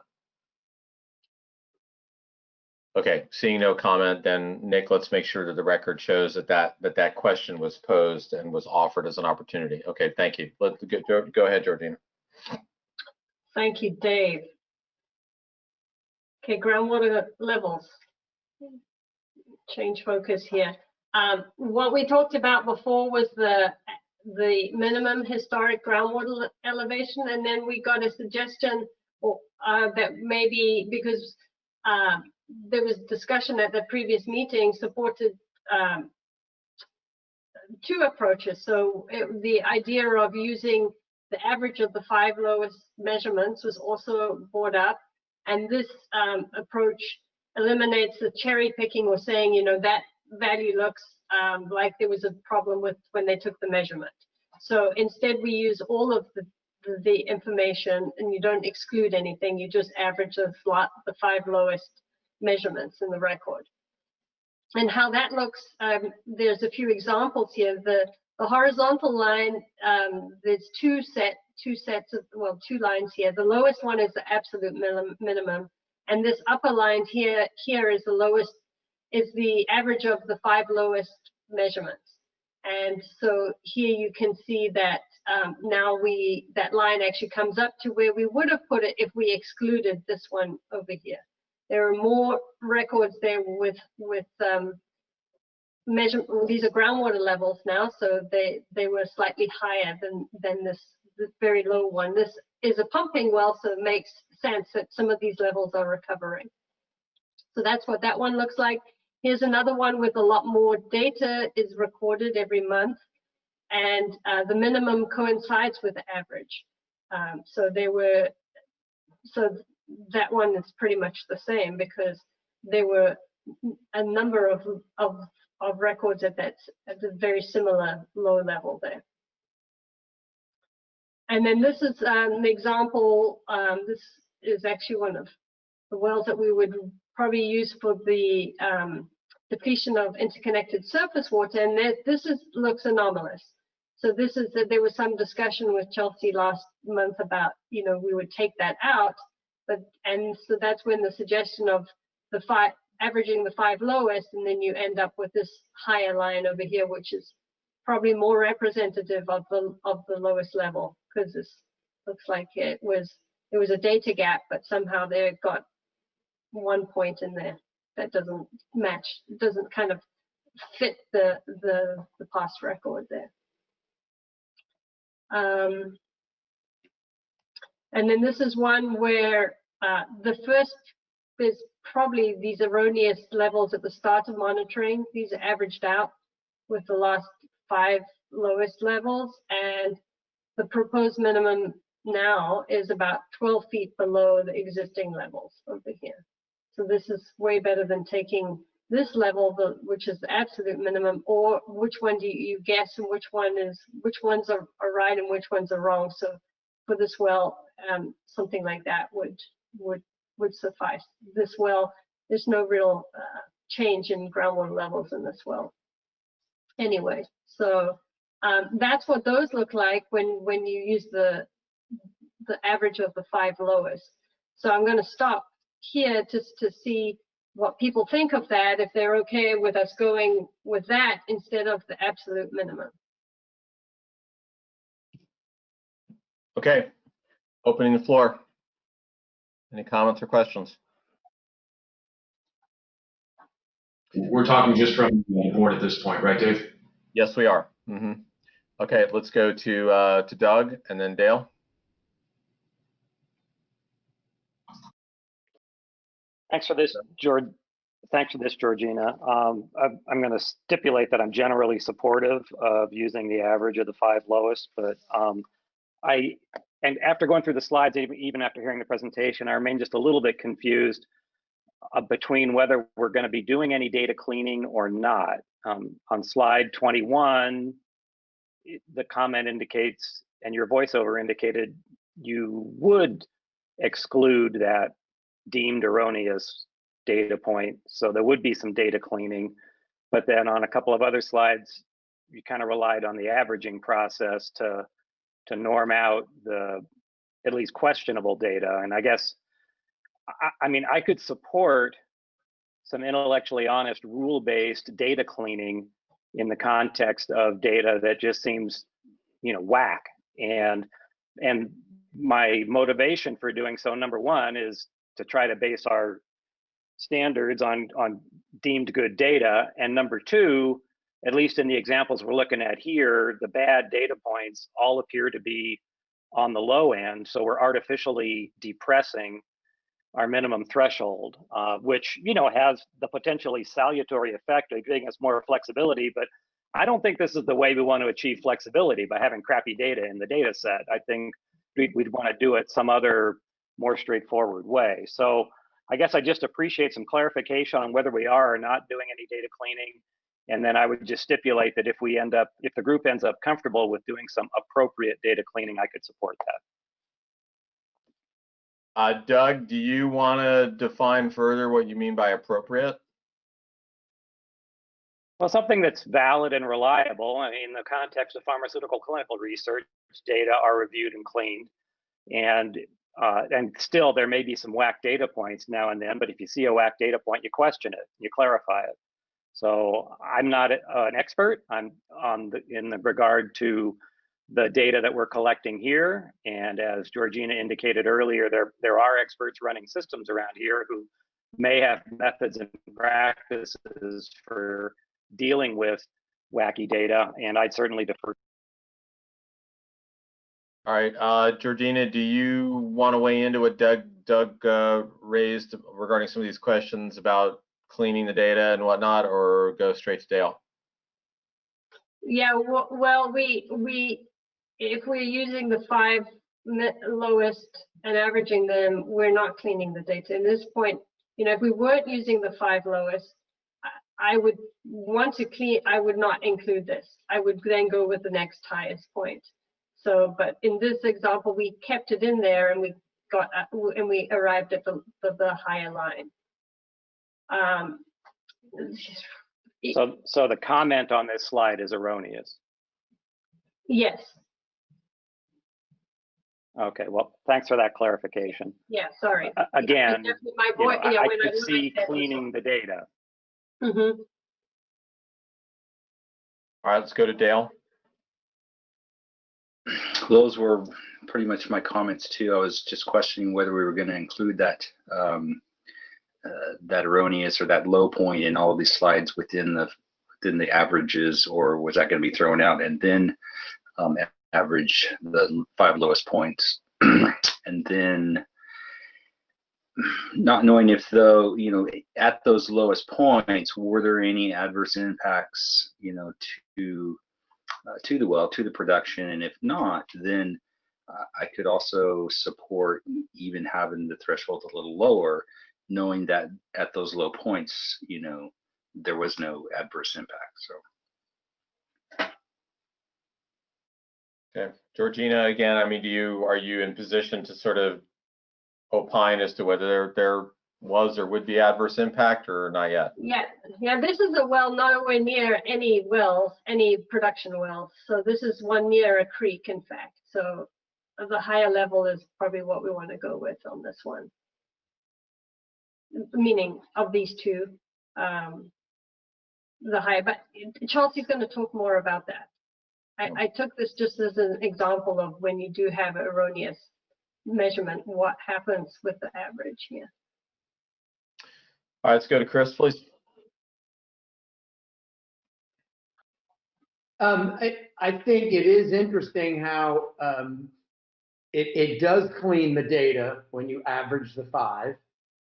And I guess the main motivation for doing that is it takes the judgment call out of what's erroneous data and what's not erroneous data. So I think on average, no pun intended, it makes sense to average the 5.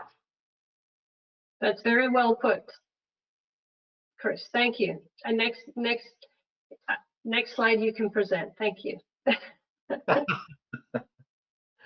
All right, let's proceed, Georgina, and then I will open the floor up for public comment in a little bit. But I want to. Let's go to Jeff. Let's go to Jeff. Actually, I'm sorry, Jeff Koopman. Go ahead, please. Sure. Just one quick comment. If you do average the lowest 5, it means that if you ever get back in the situation again where you would be below, you could be back in the situation again where you're below those levels if we ever encounter those pumping and rainfall situations again. So, I mean, we've encountered it just in the recent past. We could encounter it again. Is my point. Yeah, I mean, before we move on, Georgina, do you think that because I know you and I have talked about this a little bit, and you don't have to go here for purposes of time, but given what Jeff just said, do you want to talk at all about, you know, what happens if you go below an MT? I mean, it's not like it's coming up. It's coming up. All right, because it's not like a sudden death overtime kind of thing that happens to folks. All right, let's go to Eden before we move on. My only comment is that it seems like from this chart that 7 of the most recent 14 years have no data points at all, right?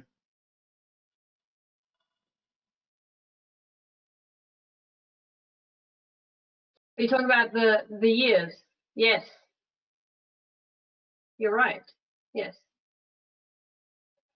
So what we've also done, if you last month I had some slides that had this hydrograph like this, and then the modeled groundwater levels, and we can use that to see was there any big swings. Like, in fact, I put the model data behind this chart, and the data kind of went up like this. I don't know, somewhere it filled in here. It may have had a little wiggle or something in it, but it didn't go down that much. So we can use that to verify what's happened in these data gaps, and also in this period over here.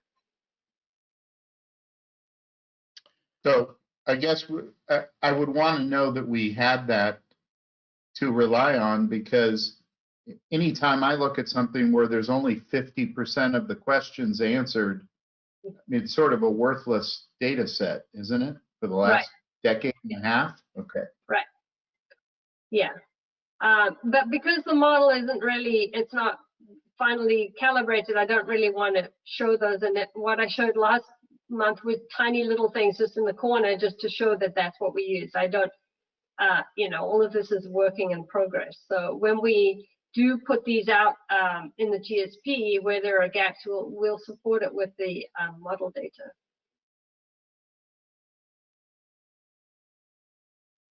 All right, let's proceed, please.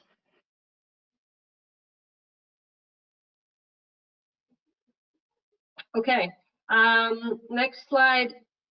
So we talked, so that's we didn't have any other questions on this. So it sounds like people are generally happy with going to the average of the 5 lowest for the minimum threshold.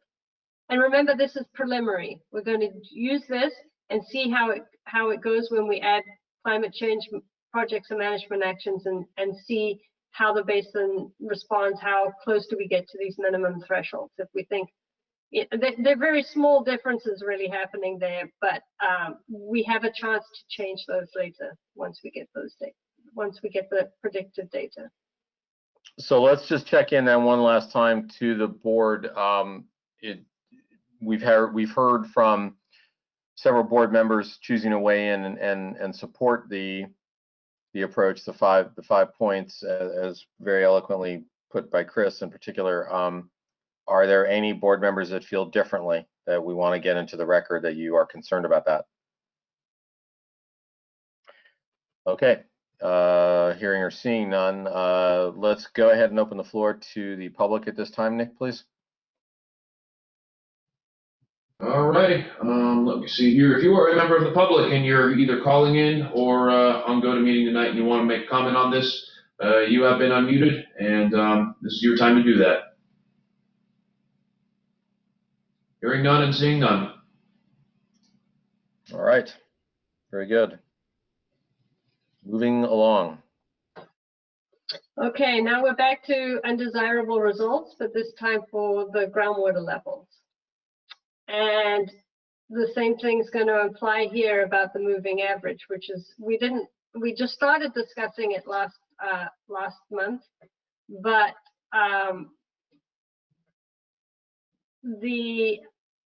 in the best management practices, they actually do have a definition of undesirable results, and it's similar to our statement of significant unreasonable, but it's got this extra bit to it, which I had not actually noticed before, and I wanted to run that by you. That was that the chronic lowering of groundwater levels indicating a significant unreasonable depletion of supply if continued over the planning and implementation horizon. So there's some similarities there with what we have in the statements that we have so far for this basin. But this is something that I had not seen in writing. I'd heard about it but not seen it, is that overdraft during a period of drought is not sufficient to establish a chronic lowering of groundwater levels if extractions and groundwater recharge are managed as necessary to ensure that reductions in groundwater levels or storage during a period of drought are offset by increases in groundwater levels or storage during other periods. So the key thing to note here is that temporary groundwater levels below minimum thresholds during a period of drought are acceptable, provided there is recovery in the other years. So this, this takes a little bit of the pressure off to think that, if there's this huge 10-year drought and we go below, then we're blown out of the water. Well, every basin in the state would be facing the same thing. So what I did is I put together the slide to try and illustrate this for you. It's easier than all those words, hopefully. So this shows how it's possible to have levels. These are the groundwater levels here. And the minimum threshold is the red line. The measurable objective is this blue line. And so, this is kind of based off a well we have in this basin. and the groundwater levels fell in the 80s and 90s, and then now our GSP is due. So now we go below the minimum threshold, not undesirable because it's before 2040. At this point here is when you have to show that you are above the minimum threshold. Okay, so now you implement project 1 and you get increased groundwater levels. You implement project 2 further on down the line, you get more increases. Now we got some measurable objectives, great. Oh, but something happened, we went down a little bit, but that's fine, we're not near minimum threshold. We keep going over here now. So now we're at the point where we have to maintain our levels above minimum thresholds or to avoid undesirable results. So off we go. And now we hit this drought. We have like 7 years or something here of drought, and groundwater levels just plummet down. Now we're down below the minimum thresholds. And my reading of that in the best management practices says that this is now not undesirable because it's because of a drought. If you stay down here and even if it stayed flat, that would be undesirable. But because you have your projects here operating, you're able to recover and get back to to your measurable objectives. And so that's my reading of that. And there are a few GSPs that actually build that into their statements of undesirable results as well. And I'm not sure if I like that very much, but the way that they've done it, I think the next slide here. Oh, actually, let's stop here and see if you have any questions on this. All right, so let's go to Jack. Wait, let me just double check. Jeff, I think actually you were in the queue. I'm sorry, and then Jack. Yeah, excuse me. Yeah, I like this. I think it's very reasonable to do this. For instance, in the upper aquifer, the Santa Margarita, it's very sensitive to rainfall, and it's going to be hard to maintain levels in that aquifer. If we have aspirational goals for that aquifer, we're trying to raise the levels up. But if there's no rainfall coming in, it's going to be really hard to keep those levels up. So this goes along the lines of with something I actually sent something in writing to the staff about this, where I thought that maybe we should be setting our thresholds more along the lines of a function like this, where we incorporate somehow the rainfall patterns into our targets. It's complicated and it's going to be hard to figure out how to do it, but I think it's something that is necessary, especially for the upper aquifers. I just want to clear up, Jeff. This line that you're seeing here is not the objective. It's not the criteria. It's the groundwater levels, right? But yeah, the minimum threshold. Yeah, it's the measured level. Yeah. Yeah. And so these stay. The minimum threshold, the measurable objectives stay fixed. Right, but how are you going to, so when you get over here to the drought on the right-hand side, how are you going to say it's not a problem? You have to somehow say a drought constitutes in number of years with this much rainfall. I mean, there has to be some kind of an equation or something, an algorithm you go through that allows you to pass that mark. So it's a function of some sort, yeah. Yeah. Okay. All right, let's go to Jack. Yeah, that was actually my question too. And I recognize it's undesirable results is supposed to be a general statement. So would we actually state number of years somewhere else? Yeah. No, the undesirable result is numeric criteria. It's the significant unreasonable that is the general statement. So you're right. Thank you. You're right. Got to remember my terms. Okay. And then because we're reporting every 5 years we report? No, every year. How many years? Every year. Every year. Okay, thank you. Then, so we may be reporting and saying, yeah, we're in a drought now, but we intend to have sufficient ground level water increase in the near future. Yes. We'll say something like that. Yep. Okay, thank you. Other questions on this slide or comments? All right, let's move ahead, please. So we know that moving average is going to be too flexible. Many other basins define undesirable results as up to 30% of representative monitoring points can exceed their minimum threshold for more than 2 consecutive years. Now, and then when I'd say 80% of the GSPs out there already are saying this. So they're allowing like 30% of wells to go dry, for example, in some places, and I don't know how that's acceptable. They have a lot of opposition to that, I think. But that's what's in the GSP. But so I believe, based on DWR's input I've received, and that type of approach is, this one that you see is not really as descriptive as it should be for undesirable results. For example, it's not clear if it's okay for 20% of wells to exceed the minimum threshold for 5 years, because it's not 30%. So the criteria has to be a little tighter than that. And I can see where DWR can have an issue with this. So we need an approach to undesirable results that's more specific. The two options that I put here might be part of how the undesirable results are defined, but they're not the only criteria. There's, like, if you remember in the groundwater quality, I had 3 bullets there that were the criteria for defining undesirable results.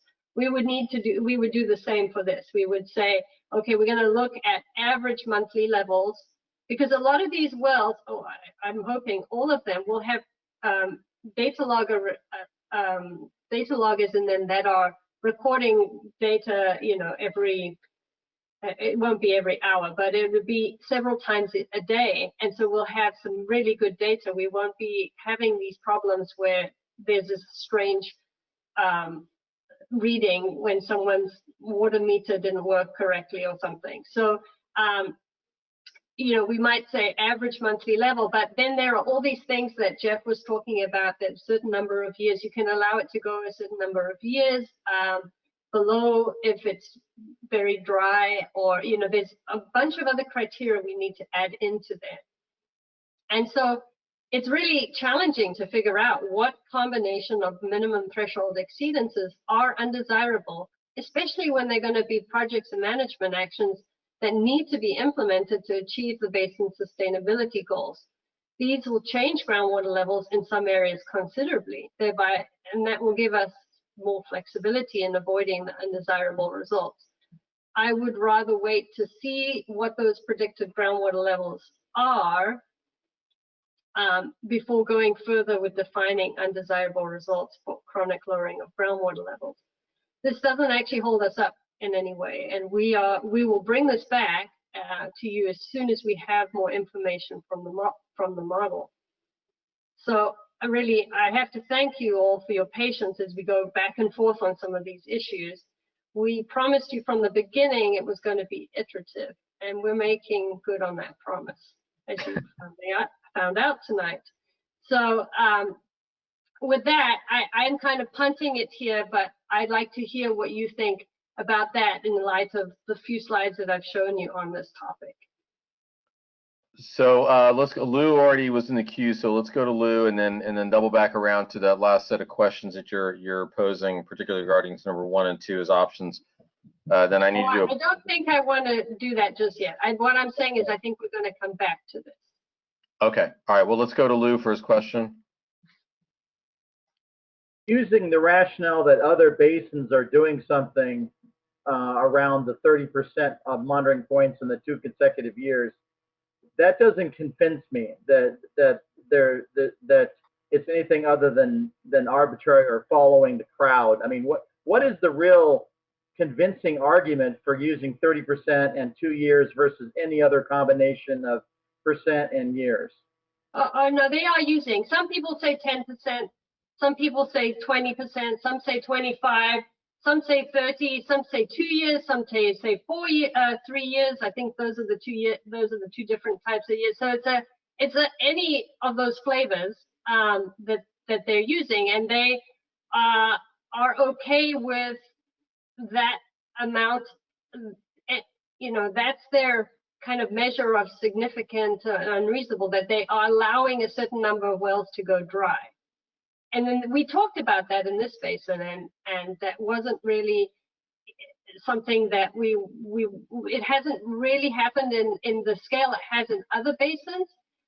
In this basin, over the droughts that have occurred, and we want to keep it that way. We don't want people to have to deepen their wells again. And if I may, Lou, this is Dave.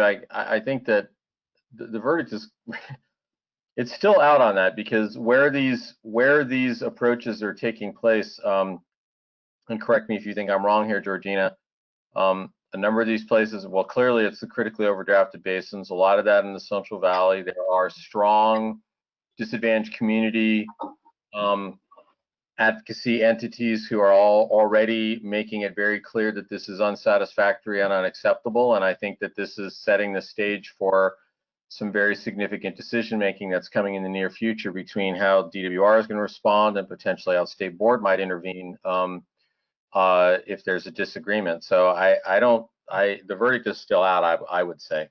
Georgina, do you disagree with what I just said? No, it's out. And even though we do hear from DWR, they're not in a position to give an official statement on any of this stuff yet. So what we hear is it doesn't really, it's not totally clear to me. But they'll say this is not something that they think is the criteria are not clear enough. They'll say. And so I'm trying to figure out what's not clear. And I think about these things. I think, well, which wells? Is it all 30%? All the 30%? Do they have to be the same wells every year, or can they be different wells and then part of the 30%?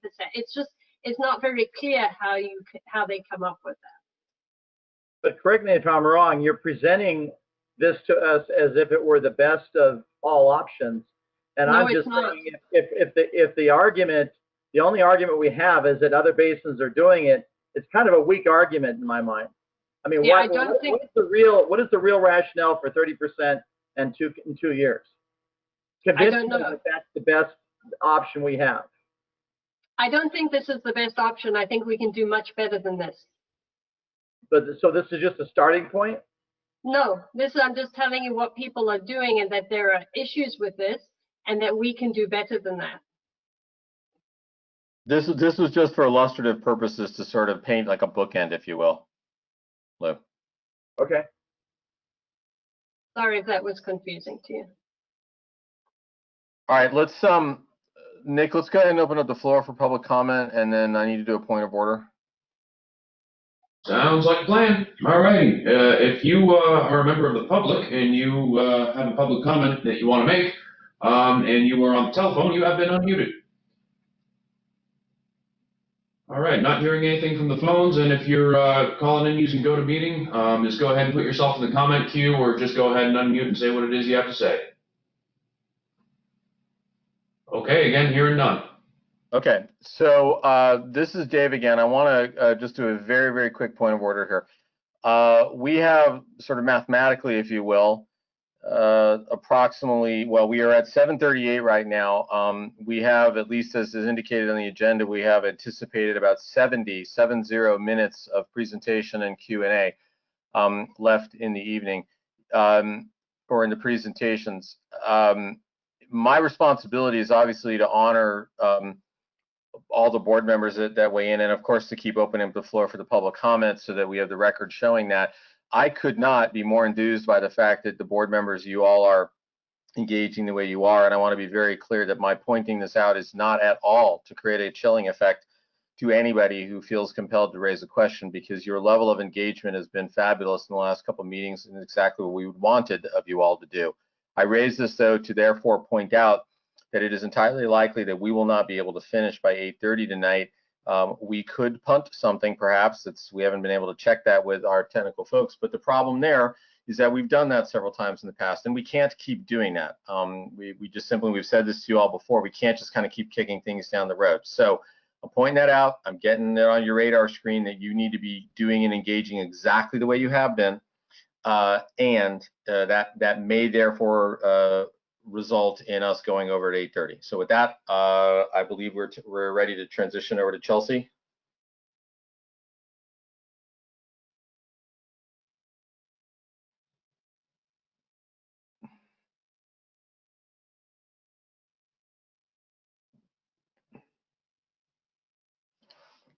Chelsea, you should be, there you go. Just get into, here we go. Evening, everyone. So I'm going to be talking specifically about the depletion of interconnected surface water this evening. And specifically, we're going to review the statement of significant and unreasonable. We're also going to review minimum thresholds, and then we'll also briefly look at undesirable results.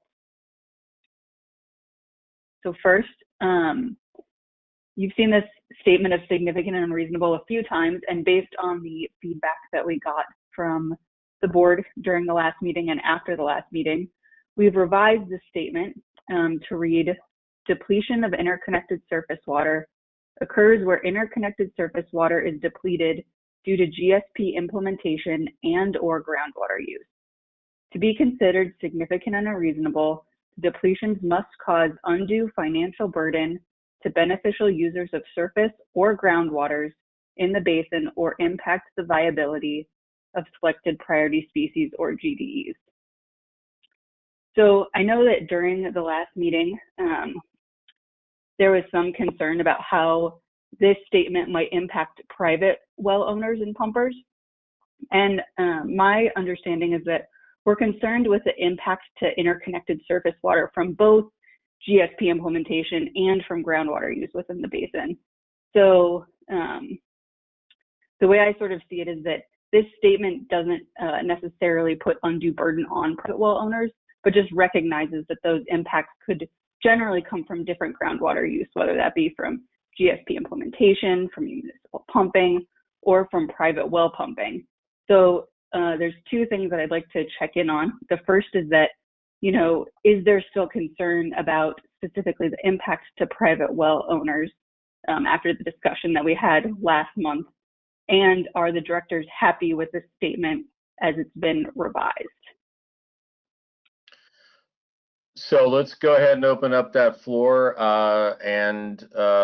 I apologize, Eden, for putting you on the spot, but perhaps we could, I know that this is something that had come up in particular from some of your comments that Chelsea is trying to be responsive to. So I don't know if you've got anything to weigh in. I see that Ruth, you're in the queue. So let's go to Ruth and then to Jack, and then we'll see what other comments. So go ahead, Ruth.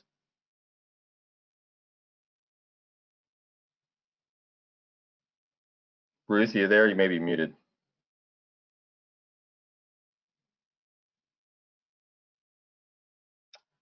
Let's go to Jack if you're ready, and then I'll double back around to Ruth. Jack, go ahead. Okay, just as somebody raised the question last time, it addressed my concern. It's more clear about financial burden is one thing, and then the priority species is another thing. So that works for me. All right, thank you very much. Ruth, let's come back around to you. Nick, can you see what's going on if Ruth is muted somehow? It looks like there might be some technical difficulties. Ruth, if you can hear us, you might want to disconnect and then reconnect right quick. That might reset you. Okay, awesome. I'll double back around to Ruth. Ruth, I promise I'll come back around to you. Let's go to Jeff. Jeff Koopman. Sorry, I thought it was Jack. I think he said Jack. Yeah, one thing that's mentioned in the Sigma information is the fact that we aren't supposed to make up for rainfall necessarily. So the sentence here doesn't really talk about that at all. It doesn't say, you know, just says if the groundwater is depleted. But I just want to mention that we're not necessarily required to make up for lack of rainfall in terms of supplying water to the GDEs. Okay, thank you. And I guess I might have one other comment too. There was some confusion in some of the slides in the committee. There were some places where they talked about the depletion to the aquifer being primarily, or the Santa Margarita being primarily due to the independent well owners. But there's other data that shows that there's a lot of water being drawn down into the Lompico aquifer through that region where the Monterey is missing. And in fact, if you look in some of Scotts Valley's state of the, there are documents that show or from their consultants, they talk about this water being drawn down. The water that's currently being used in the Lompico it has to come from somewhere, and it's coming from the Santa Margarita. So actually, there's a fairly large usage of water going on that's not from the independent well owners. All right, thank you. Let me double back to around to Ruth. Ruth, you with us again? You back with us? Are you hearing me now? No. Okay. Oh, yes. Now we're hearing you. Yes. Go ahead. Okay, great. All right. So I'm not sure what was covered while I was checking back in, but one of my concerns is if somebody, here's an example of somebody is along a river and sticks their straw in underground and then starts sucking up all the interconnected water to run a nursery or something. And to me, it seems like we are responsible to fix that if they do that. And I'd like a legal input or just an interpretation on that. Yeah, Georgina, I mean, this is pretty much the conversation you and I were having last week. So do you wanna weigh in? I think you and I see it slightly differently. Yeah, well, that was on water quality, what we were talking about. That's Right. different, a little different to this one, perhaps. But I think the better, maybe John or Sierra could answer on that. I think. Do you want to take pumping out of the creek, Bruce, or out of the groundwater? Probably something sort of like a rainy collector. Do you know, something that's sort of getting the interconnected water? You know, that's an interesting question. The state would just recently has had some court cases about that, and any sort of groundwater, any sort of well that's near a stream that's drawing on the stream, we have to consider, as the permitting agency, we have to consider the effects of that well on stream flow. So we would actually be having to address that through the well permitting process, and basically, you know, preventing impacts or considering impacts on those public trust values of the stream. So some of the things we're considering and that have been implemented in other areas are, you know, mandatory setbacks from the streams, or perhaps requiring that the well seal be, say, over 100 feet deep. So it's sealing out all of the alluvial material and not drawing on the stream. So those are things that need to be taken into account through the consideration of wells. Fish and Wildlife, State Fish and Wildlife also has significant concerns over wells that may be influencing streams. Both Fish and Wildlife and the Department or the Division of Water Rights. Essentially, those are surface diversions if they're actually drawing from the stream. So there's a number of mechanisms in place other than SGMA to address those issues. Okay, and once you give somebody a permit, can you revoke that permit? Well, there's an interesting question. Typically, the well permits are ministerial. They're like a building permit, so they essentially allow the construction of the well. They don't really get into the operation of the well, but we can require that it be constructed in a way that it would not be impacting the stream. Now, if it's a surface divert, or if it's drawing from stream water, they have to get a permit from the State Division of Water Rights and Fish and Wildlife to continue to draw that water. Okay, thank you. And You know, Ruth, go ahead. No, go ahead, Ruth. Okay, I have another question on another subject. So did you have some sort of comment? Well, I was just going to say, and we can make this available, and again, this is because Georgina and I were just talking about this the other day. You know, Georgina, I don't know if there's an analogous document that was done by Stanford or others to the one that was done on water quality, but I think it might be informative to people to take a look at the one on water quality, because there was a think tank, if you will, election of parties that were brought together from throughout the state, very knowledgeable individuals. They did a significant white paper on water quality, and what that would show, and it's attested to by what John was just saying regarding this circumstance, where GSAs are expected to sort of almost go through a tiered process under certain circumstances, sort of the, okay, did you go to these guys first? Okay, did you go to the county? Did you go to X organization? Did you go to X agency? You know, did you do these always steps, you know, to basically impose regulatory or policy, you know, oversight on conditions before the GSA steps in? And that's not an official document from the state of California. It's a think tank of parties to put together, but the meta message is, under certain circumstances, GSAs are going to be expected to do that, and sort of go through this sequence of do this, do that, do the other before it engages. And so we can make that water quality version document available. And like I said, I don't know if there's a version similar to it that was done for interconnected waters. Sierra or John, do you know? I know there is not one similar to that. No. But by example, I think it might be helpful. We could make it available. I think it's just informative to you as a board to see what a think tank of parties came up with. So let's go back to Ruth, and then we've got a queue of folks. So Ruth, go ahead. Your other I think question? I'll pass on my second question in the interest of time. All right. Let's go to Jack and then Jeff. No, don't have a question. Okay. Oh, okay. Oh, that's right, because we had doubled around, Ruth. I'm sorry. My apologies. Okay, let's go to Doug and then Lois and then Chris. Doug, go ahead. Thanks, Dave. I have a small handful of questions here. Chelsea, I'm not clear about this phrase impacting the viability of selected priority species, and I'm not clear about a number of things. Number one, I don't understand really kind of the definition of viability in the context of probably our aspirational goal is to do no harm. So I could use some clarity there.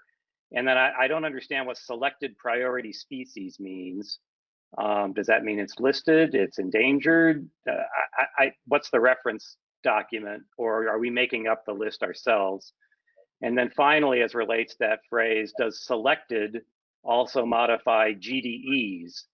I assume not, and therefore it suggests that, you know, the order of those things be reversed once we do settle on some final language there. So that's a package of stuff relating to that one phrase. I'll stop there and let you respond before I go on to other stuff. Great. Okay, so let's see. In terms of viability, I can see how that, you know, might need a little bit more clarification, but I think we were thinking of the success or survival of the priority species and GDEs is what that word is supposed to represent. And in terms of selected priority species, that is a list that we are working on and worked on that with the Surface Water Working Group. I think in a few meetings ago, we talked about what those, the priority species that we were going to focus on for this basin were. So those are there will be a list of what those priority species will be. And then your final comment is also correct that we're not referring to selected GDEs, so we can reverse those two so that that's clearer, because we are referring to all GDEs within the basin. Okay. All right, let's go to Lois. Thanks for that. Just two others then. Yeah, go ahead. Oh, whoa. For the record, I'm noting that we're still using undo. We've decided we're going to have a conversation focused on that. So tabling that, although stipulating it's probably in the eye of the beholder. I'm a little confused about the insertion of groundwater, I guess by implication. Yeah, users of groundwaters in the basin in the burden language, because it would seem to, the only way I could parse it, it would seem to set off a conflict between the burdens imposed on beneficial users of surface water and the burdens imposed on beneficial users of groundwater, where in fact it's the users of groundwater who are potentially contributing to the problem. So that one just left me flummoxed, and so maybe you could unflummox me.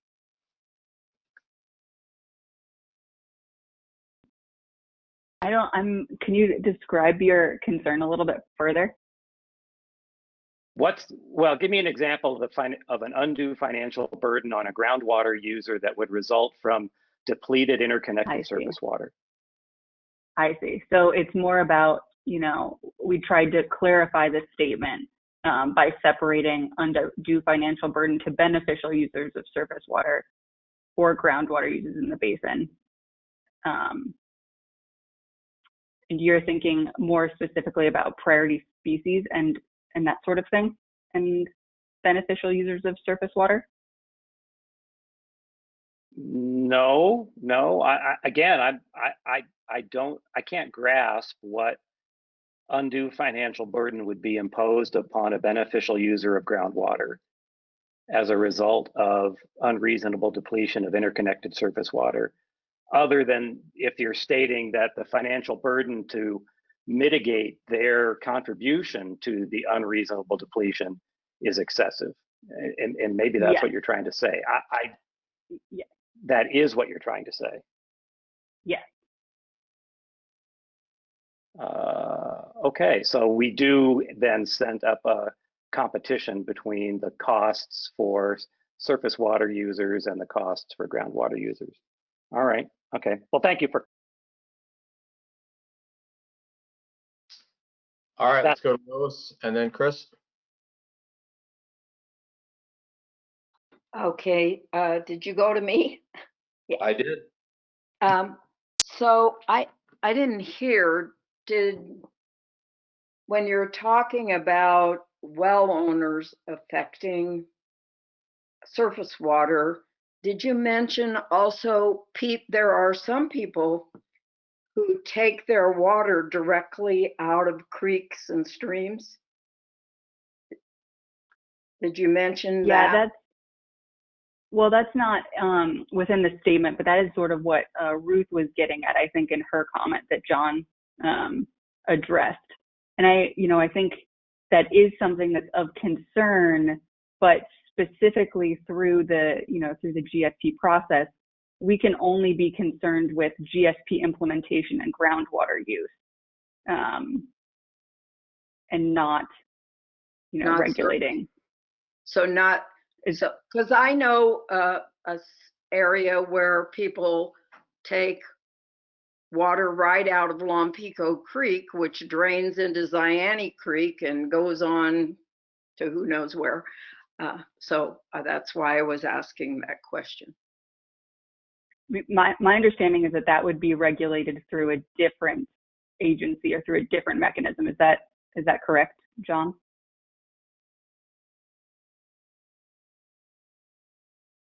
Yeah, that's correct. It's regulated by the State Water Board Division of Water Rights. So and not Fish our and Wildlife. worry. Not our worry. Not our. But it is something we need to consider when we're looking at issues of stream flow, because again, it gets back to the fact that there are many influences on stream flow besides groundwater. So we do need to, as we're trying to look at stream flow, we do need to consider all the various influences that are affecting stream flow and try to tease out just what we're responsible for, which is the groundwater contribution.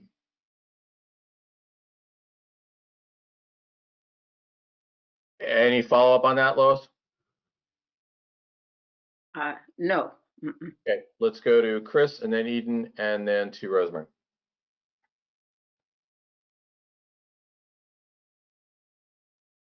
Chris, you with us?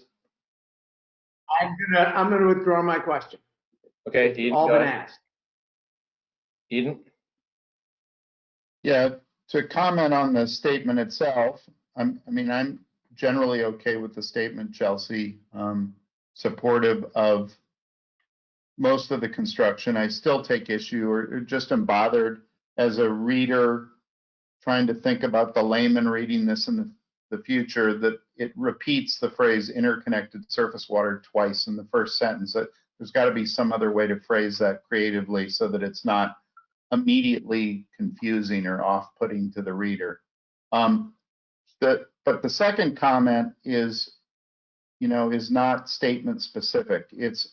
It's to acknowledge that, we're all on the same team here. We all essentially have the same goals. with slightly different nuances.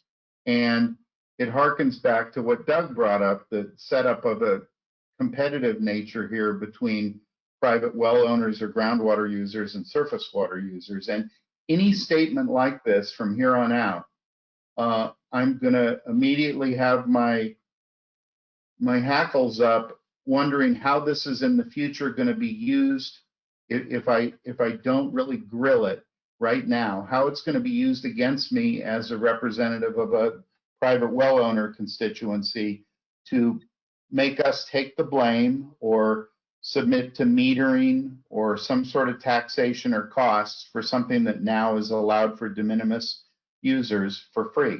And I think John maybe referred to it last meeting or the meeting before as, looking for a backstop, or maybe it was Dave that referred to it as that. And I don't know if that's exactly what I'm looking for, but I would feel a lot more comfortable apart from this statement if in general, if we would go on record as an agency and acknowledge the fact that Lompico is constantly being topped off by the Santa Margarita, which most of the private well owners have their straw into. And to hold us responsible for that groundwater falling below any sort of a point where it affects, selected priority species or GDEs, when we all want the best for those things, to hold us responsible as the first line of defense, either by taxation or metering, is my main worry. So anyway. So Eden, I'm going to throw out this is something that got discussed by the working group, which meets in the interim periods of time between meetings. And Perrette, have you talked to Eden about just finding a time in the not too distant future to convene the private pumpers? Because it's been quite a while. Have you all talked about that at all? I don't want to jump ahead of you, Perrette. I don't think we have been able to reach the representatives on the board. Sarah has been working for to getting the private well owner group back together. Yes, and I did reach out to the board members, and we've been talking about the best way to proceed. Okay, so I think that I'm going to offer a suggestion, and I'm sorry if I'm stepping out of line here, but I think, given that Eden has raised this in the last two meetings, and then particularly this evening, he is expressing a more global concern about how this is going to get reconciled with this GSA. Not, to be honest, not necessarily to or not to the private pumpers liking, but just to get addressed and talked about and acknowledged. I'm going to submit that at the not too distant future, both in ideally at least a conversation with the private pumpers, but the points that Eden just made, I think we have to somehow carve out some time at a subsequent meeting, because Eden just made a fairly global statement of what he's looking to ideally hear from this agency as a member of this agency. It's not something we can reconcile now, but it's a concern. It's a red flag to him. So I'm just going to put it out there that this probably needs to be agendized as a focused conversation at a not too distant future board meeting. I'm opining, as your neutral, I'm opining that I think we need to carve that space. Because otherwise I would expect Eden, as he should be, to sort of circle back around to that comment every single time, and it's never going to get resolved unless we sort of meet it head on. So that's my 2 cents as your neutral. Rosemary, go ahead. Hi, I just wanted to make a comment. I am very bothered by this word, the viability, impacts the viability, and I'm quite concerned about the equating the meaning of that term to survival. I think the standard ought to be do no harm or do not impact a species, priority species ability to thrive. And I'd just like to go on the record as saying, you can do a lot and things can survive, but that's not what I think we should be doing here. I think we should be improving or sustaining conditions that support the, these other species that we care about in this basin. That's it. Okay, let's go to Dale. Just a clarification and then a comment. The depletion of the interconnected surface water due to GSP implementation and GSP groundwater use, is that how that reads? And then I would definitely support cleaning this up a little bit. It was a bit difficult to grasp it all with the various wordings. So I would definitely support making it a little more, I don't know, easier to read and cleaning it up a bit. All right.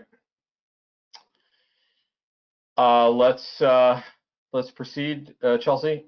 And I'm going to hold on opening up the floor for public comment to the end here, just because we've not had a lot of or any involvement thus far. So Chelsea, let's go, please. So next we're going to look at the approach for minimum thresholds. And this is very similar to what Georgina just presented, where during the last meeting we talked about using the minimum, and here we're also, adding in the other possibility of looking at the average of the 5 lowest groundwater levels. So I'm going to talk about these 2 different records specifically. So at the historic record at the San Lorenzo Quail MWA well has been quite consistent over time, and the absolute minimum is less than 1 foot lower than the average of the 5 lowest measurements. So, there's really not much of a difference between using the absolute minimum and the average 5. And this SB4MW was talked about a fair amount during Georgina's presentation. And here we see that the absolute minimum is 12 feet lower than the average of the 5 lowest measurements here. And once again, this single point in 2009 is the only measurement over that 7-year span, which was 11 feet lower than any other recorded point. So by using, the average 5, we're able to raise that up without cleaning the data necessarily or removing any point, taking all points into consideration. And Georgina had mentioned this as well, but we can use the model to estimate the historic groundwater levels and to evaluate the proposed minimum thresholds. So at the Quail MWA well, we can see that the historical groundwater levels have been still quite consistent and even appear to be quite consistent even prior to where we have data. And the minimum level during the recent drought is quite close to the minimum level that was recorded in around 1991. And then just to get, show a little bit more as to what Georgina was talking about, how we can use the model to look at what the data looks like during this period where we have limited data. And I know that the model is being updated, but I just wanted to give you some sort of indication that we see that really the groundwater levels appear to have been quite consistent during that period in time when we have this one lower point. So by using, that average of the 5 lowest groundwater levels, we don't set ourselves at this lower level, but using the slightly higher level might be more representative of what we actually have seen historically.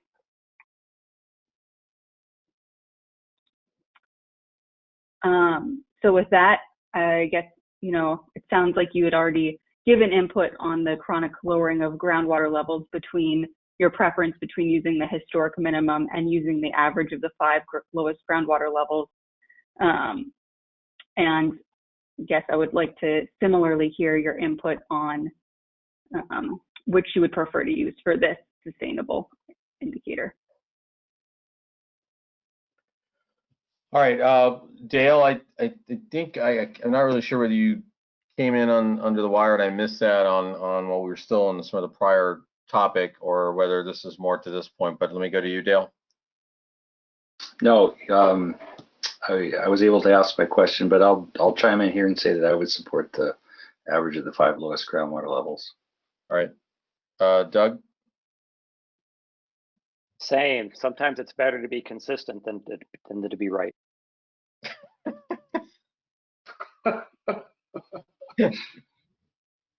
Okay.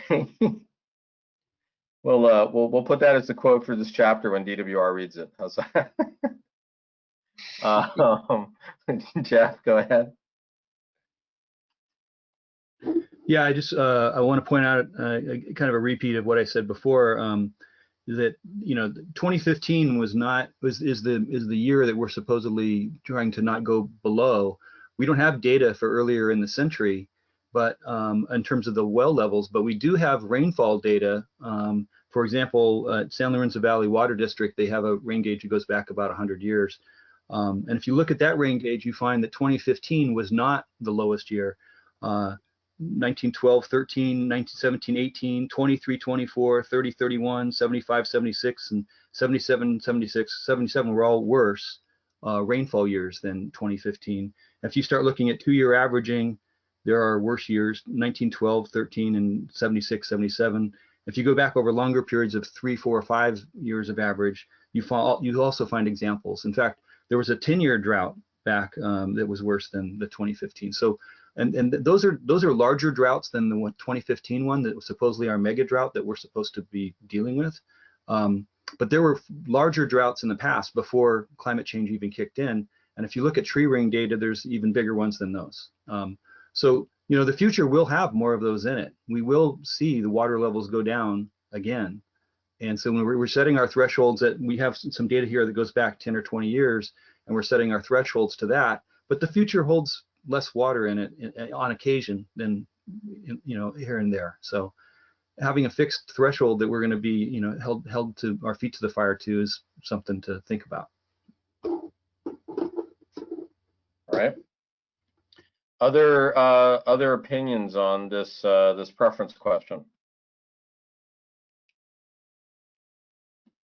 Okay, Chelsea, any response to the feedback given thus far?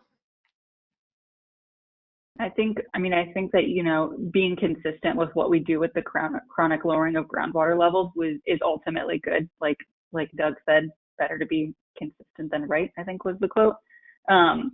But I do think that there's a lot to be said for being consistent between the indicators. And so in trying to, think about that as we approach each of these is important as well. All right, let's continue, please. So next, I had put together some ideas for the approach for the undesirable results. And these are, once again, working closely with Georgina on the chronic lowering of groundwater levels. And after talking with her this afternoon, thinking that it might be best similarly to wait on this until a future meeting when we're able to use the model for more of its predictive capabilities. And at that time is also the time that we would be talking about measurable objectives. So rather than diving into this evening, I similarly wanted to see if the board would be okay with waiting to go over this material for a future meeting when perhaps we can use the model and, any other information that we've gathered in that time to give a more robust presentation. So you're basically saying we could table some of the rest of this for a subsequent meeting, since we're obviously going to come back to this topic again on significant and reasonable statement anyhow? Yeah. Okay, anybody opposed to doing that? All right, I'm not hearing any opposition, so we can proceed. Okay, well, that's actually was the end of my presentation. So if there are any other general comments or questions, now would be a good time to go over those as well. All right, so let's, as we said, any other comments? I want to then kind of do a summation of some of the feedback, or have Chelsea give some summations of just some things she's got to work on the significant statement, then we open up the floor for public. So any last comments or questions from the board or staff? Okay, seeing none. Chelsea, are you feeling comfortable in a position to sort of just tick off a couple of the highlights of things that you feel you've got direction from the board or suggestion from the board to do some further work on? Or do you want to summarize? Yeah, I think. Go ahead. I mean, I can do a quick summary here, and I think once we get any other comments from the board, which, once again, we can get in writing afterwards, but it sounds like simplifying the language and maybe making it a little bit more concise switching some wording, like reversing the order of GDEs and selected priorities. Let's see, what else do I have? Thinking about the word viability and what the implications of that word are within the statement, and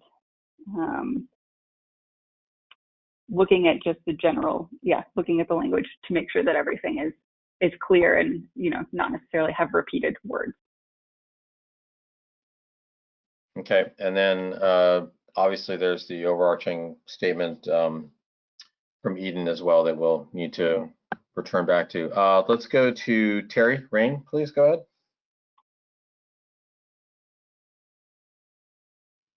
At the last meeting, I remember someone mentioning that we would have one definition of undue financial burden or something like that in the plan. So one of the things we might think about is coming up with a definition. So that might answer some questions for a lot of people.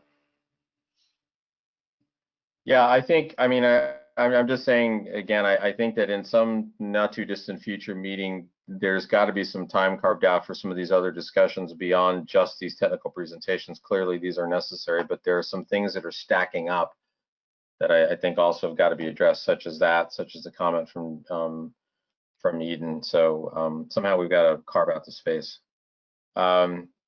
Okay, seeing no other comments from the board. Well, you've got Terry. You have a second comment, or I see your two comments?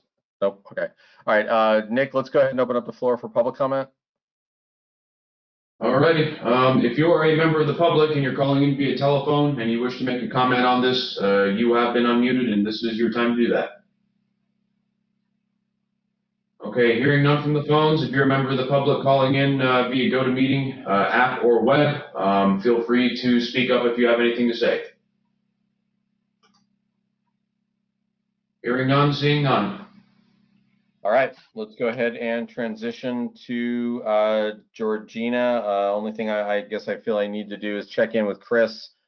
We are obviously at 8:17. We will not be completing by 8:30. Chairman Perry, I need to come to you and see whether you have a recommendation to continue or to table this next presentation to a later date. I mean, I'm checking, we have to check with the board writ large, but I'm coming to you first as the chairman. I would say rock on, but I would ask anyone who says they cannot continue and we should table this to log on, chat on, and let us know. Otherwise, we'll take an absence of comments as let's get this thing done. Okay, so board members, if anybody feels compelled that we really need to table things for the evening, please get in the comment queue now. Otherwise, we're going to proceed pretty quickly. All right, seeing none, hearing none, we're going to hand it back over to Georgina. Nick, you've got a comment? Yeah, just as a quick admin note, I understand it's getting late. If you log off, if you could just kindly shoot me an email separately offline just to annotate when you did that for as an official record item, I would greatly appreciate that. Great. Okay, Georgina. Okay, I'm going to try and get through this quickly, as quick as I can. And this is, are you going to hand it over to me, Nick? So this is a reduction of groundwater in storage. It's the fourth sustainability indicator that is applicable to this, the fourth and last indicator that's applicable to this basin. Let's see, you can see my screen. Okay, now I'm going to get going.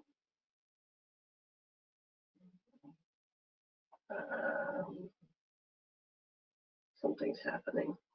Sorry.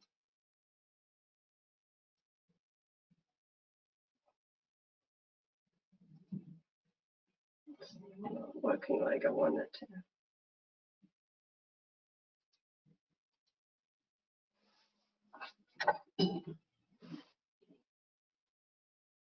Okay. So tonight, what I hope for you to get out of this presentation is understanding of what this indicator is all about, and how we'll be going into developing its sustainable management criteria. We're not going to be making any decisions. We're not going to be talking about significant unreasonable. We're not going to be doing any of that.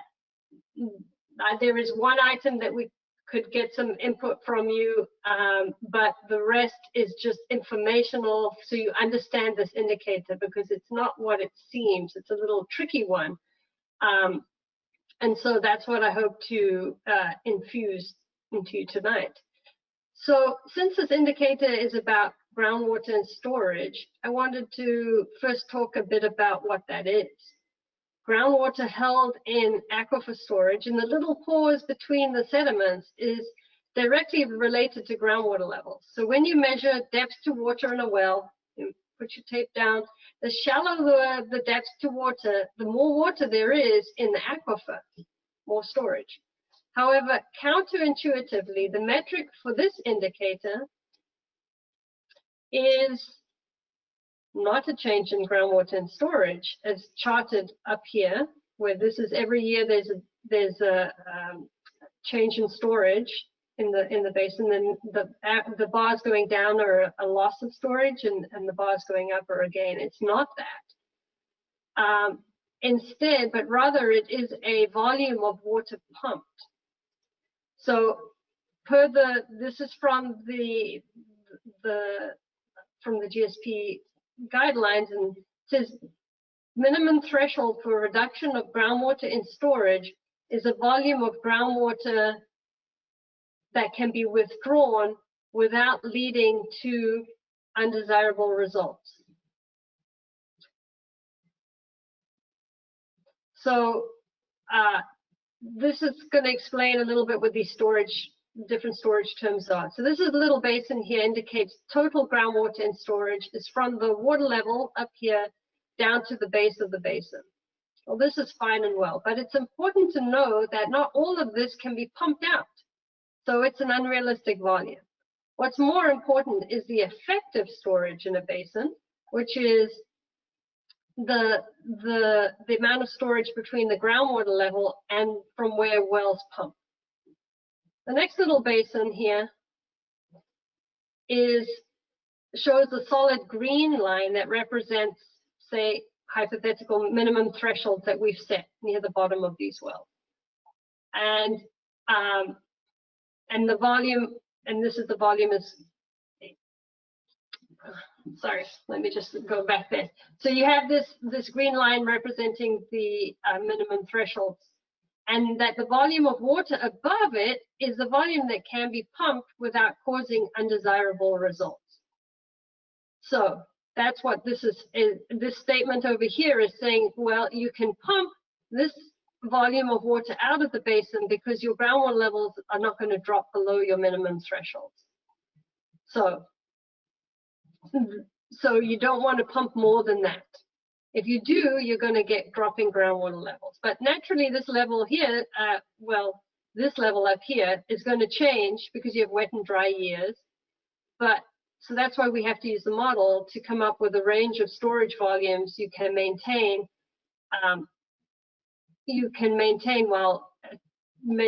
By staying within your minimum threshold. So I'm going to go on to the next slide. And when you are looking at significant unreasonable reduction of groundwater and storage, here's some things to consider. Now, they'll sound familiar to you because they're very similar to the things we considered for chronic lowering of groundwater levels. Things like, what in the historical record was significant unreasonable and why? Is there groundwater and storage to rely on during drought? Have production wells ever gone dry? What's the effective storage of the basin? This may include an understanding of all these depths of the different wells and impacts of pumping costs and things like that. So, some of these ones, we had a good discussion of have wells gone dry in the past. The same type of thing. It's very much related. And so now you can appreciate this is a difficult sustainability indicator to define what is significant and reasonable because other indicators influence it. most other basins basis indicator on, or when I say basins, so GSPs have used groundwater levels as a proxy instead of the volume pumped. And because typically groundwater in storage is always determined based off groundwater level, so that's what people have felt more comfortable with. We've stuck with the volume. What DWR intended was a volume extracted, and we like that because I think that's a good way to manage a basin, and I'll get into that a little bit more. So as a recommendation, this is a very generic kind of a statement of significant and unreasonable reduction of groundwater in storage. It occurs when there's a long-term decline in groundwater in storage, or the volume of groundwater extracted causes undesirable results for any of the other sustainability indicators. So basically what you're wanting to do with this is not cause undesirable results in all the other indicators. It's really controlled by those. So when you get to developing minimum thresholds, again, we're looking at the volume of groundwater that can be withdrawn without leading to undesirable results. And GSP regulations only require one volume amount for the entire basin. And although they do say you can provide separate volumes by aquifer and or management areas if needed. Managing the basin to just one reduction of groundwater and storage minimum threshold doesn't really work in this basin because there are sustainability issues only in certain aquifers and in certain areas. Some parts of the basin are fine. If we manage the basin to just one volume that combines the extraction volumes that don't cause undesirable results from each aquifer, we wouldn't be able to see the storage progress made in improving conditions. So if we had one value, one volume for the whole basin, it minimizes your gains made in certain areas. It's not spatially significant. So it's better to manage each aquifer if there are criteria for each aquifer, which is what we've done with the other indicators, having representative monitoring points in each of those aquifers. So this slide we have sub areas proposed based on where the Santa Margarita aquifer is isolated in certain locations, like in Quail Hollow, and where the greatest groundwater level declines have happened just down here, in the Passion Tempo, Camp Evers, and Southern Scotts Valley area. And so we've delineated these different areas of this is the Santa Margarita aquifer where it exists in the basin, and this would be one sub-basin. This Quail Hollow Mission Springs would be another, and then south of Bean Creek is where the biggest impacts are. And we split that where and the southern parts of the Santa Margarita are dry, are dewatered. Up in this area, that's not the case, and this is also a groundwater flow divide. So we've split this side of Bean Creek into two different areas.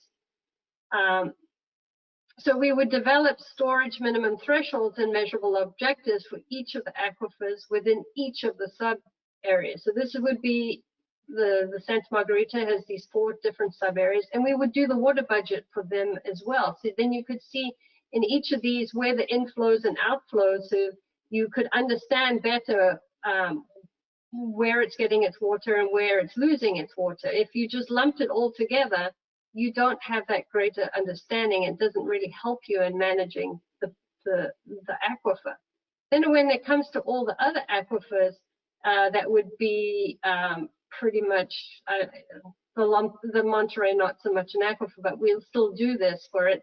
The Monterey, Lompico and Butano, they would each get split into 3 different areas, and we would evaluate the change in storage in each of those. We're looking to see how much you can extract without causing undesirable results. Okay, I'm going to just keep going on here. We can come back and well, we're going to stop at some point so you can provide some input. So now I'm going to talk about sustainable yield because it also comes into this. Per the regulations, minimum thresholds for reduction of groundwater in storage are supported by the sustainable yield of the basin. And that's calculated based on historical trends, water year type, and projected water use in the basin. The sustainable yield is the amount of groundwater that can be pumped from the basin without causing undesirable results. That sounds now familiar to what I was just talking about. Okay. And so this sustainable yield, I'm sure you've all heard about it before. This bottom bullet here says what it is, but how do we get to it? We estimate it using projected water use, groundwater use in the basin, climate change, projects and management actions, and we put those into the model to simulate future groundwater levels for the next 50 years. And then there's wells, and this is an example well, and it's pumping, and we adjust this pumping in it until there are no undesirable results occurring in any of the representative monitoring points for all the indicators that rely on groundwater levels. So, and that resulting volume of groundwater extracted is the long-term projected, the long-term sustainable yield, and it's a future. It's in the predictive. It's how we will manage the basin to this sustainable yield. Again, you could do a sustainable yield for the whole basin, but I would argue it's better to manage the basin if you have a sustainable yield for each of your different areas, because some of them are isolated from each other. Okay, so here I'm going to stop. Oh yeah, so let me see. Yeah, I'm going to stop here just to see if there are any questions. I'm going through this fast, and we will be going through this again when we actually get to developing, because we're not, like I said, we're not talking it. I'm not going to get input on any of the criteria, but I just wanted you to get an idea of what this indicator is about tonight. Okay, let's open the floor. Obviously, this is a new topic, and it's got some obvious nuance to it. So, questions, comments?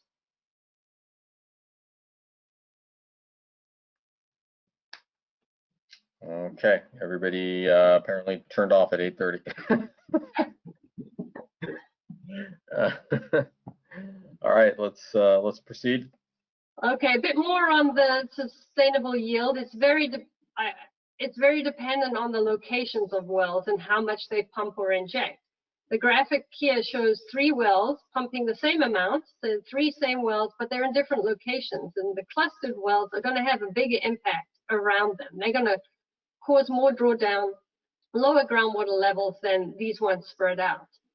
So if there are big changes in where groundwater is pumped or recharged in the basin, the sustainable yield will need to be re-estimated. So this just shows you how important it is to wait until the projects and management actions are selected for modeling before we estimate the sustainable yield. We haven't done this yet.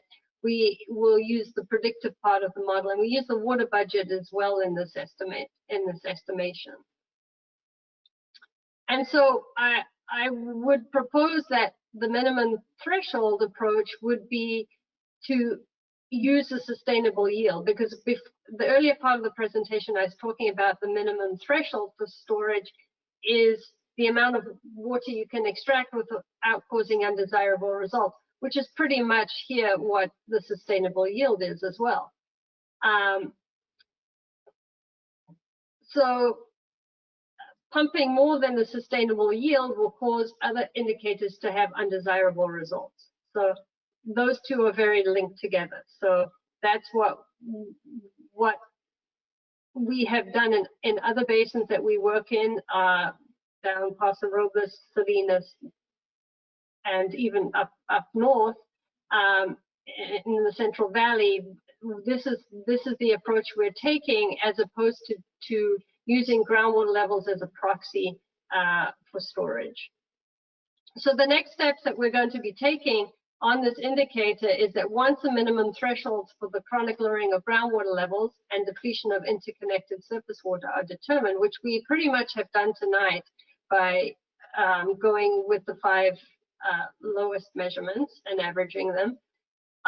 We will bring this back to you, and we will then go into defining what significant and reasonable reduction of groundwater and storage would be.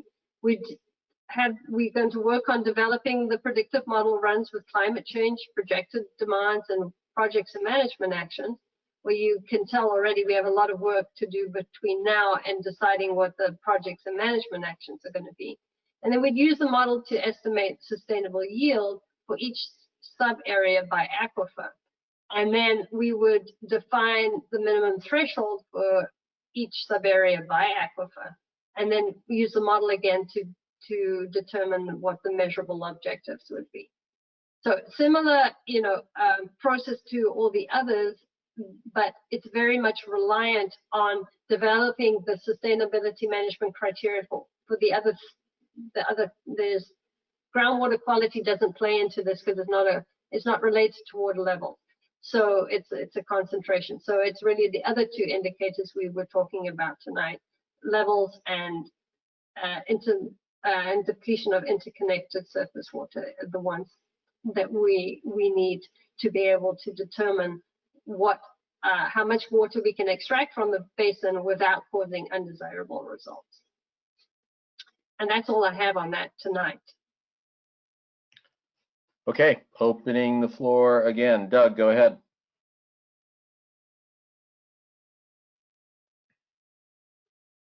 And then Dale. Thanks. Georgina, I'm going to go beyond supporting this to endorsing it. I think this is an elegant approach to a complex problem. I'm gratified that it takes into account and comprehends, weather variations as well as the impacts of the PMAs that we're going to implement, rather than fixating on some specific fixed amount of water that could be withdrawn. I'm looking forward to seeing how the details come together. I'm also really pleased to see the sub-area approach embraced here. Thank you. Dale? Yeah, Georgina, I really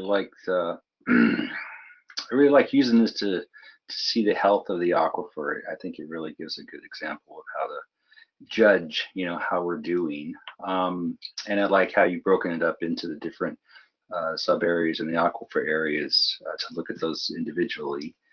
And just curious, do you know where we're at right now with regards to safe yield?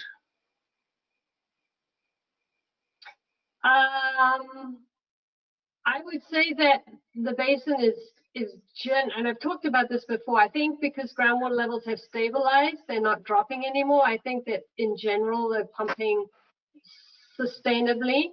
It's just we're pumping at very low levels and we need to lift some of those up. But I don't know. I think it would be something similar to what we've got now. But when you add projects and management actions into it, it's going to change things completely in the future, because there'll be, it just will, which is part of the reason why I am trying to put off the undesirable results until we see what happens, because there's potentially a lot of water could be put into the basin, and that's going to raise levels up a lot. Okay, thanks. Which means that you can pump more as well, because they'll at certain times. So it's just interesting. It's very complex, and it's hard to say, well, yes, because of this, we're pumping within a sustainable yield. It's very complex, and that's why we need the model. We can't just do it in a spreadsheet. Jeff, go ahead. Yeah, I agree. I think this is a very good thing to implement. Though my only concern would be that we have fallen quite a bit behind with the model. It was supposed to be ready at the end of last year, and then January and March, and et cetera, and all summer, and it's been dragging on, and we're way behind on doing a lot of the steps. At this point, we've shifted things behind, and now this would this is great, but it's going to add that much more complexity because now we have to go into each one of these little regions and make all these decisions. And so I'm not sure, we already are probably hard pressed to get everything done, and this is going to even add more work going ahead. And I think we might want to consider that we might need to meet more frequently or something if we're going to incorporate this. All these decisions. Well, there's calculations. All of these are just calculations that we run in the model. I don't think it's going to impact our schedule very much. And the fact is that we're working on the model.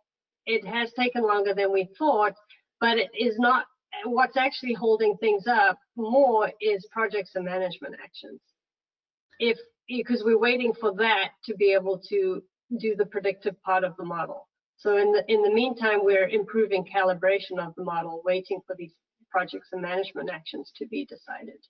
I mean, you might have different targets for different, you're gonna have different targets for different areas, right? For instance, the dewatered area, if you raise the target for those aquifers, then the Carbonaro Creek flows and possibly Bean Creek might also start flowing greater for the GDEs in the future, right?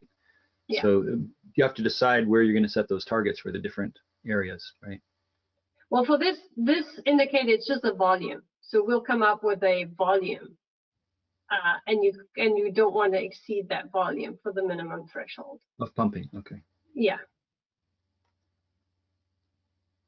All right. I do not see anybody else in the queue. So in the spirit of time, Nick, let's go ahead and open the floor for public comment one last time, please.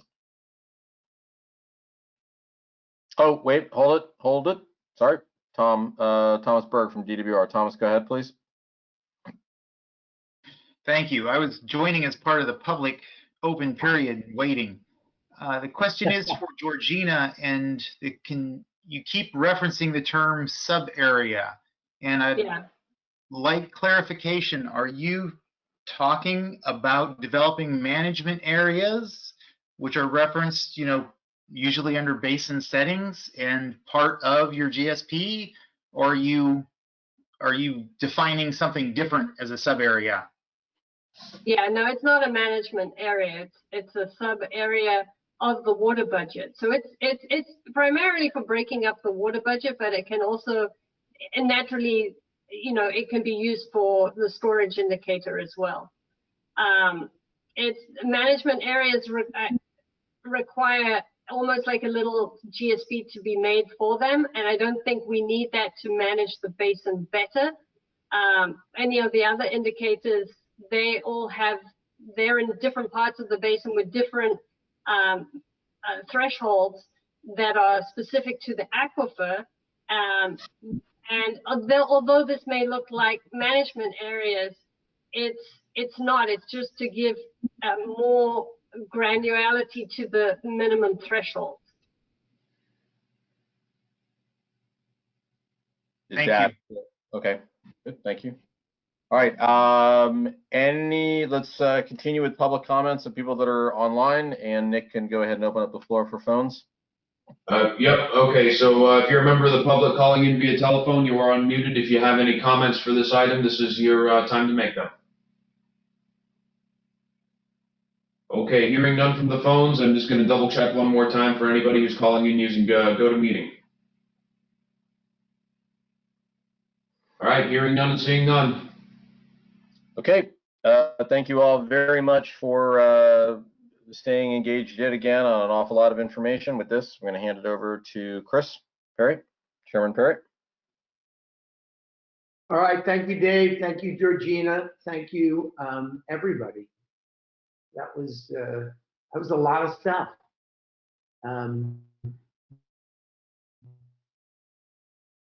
So really, not even, I mean, there's files, reports, which are quarterly jobs. So really, director supports, which are quarterly. Future items are there. Informational items are there. Event calendar is there, and that takes me to number 10. Do I hear a motion? So moved. So moved. Okay, and I'm going to assume we don't need a roll call vote to say aye. Aye. Aye, aye, aye. Okay, thank you for toughing it out. Bye. Thank you for, to being as engaged as you all are. That's great. Great job. See you next time. Thank you. Good night, everyone. Hey. Hey, thanks everybody. Be safe. Take care.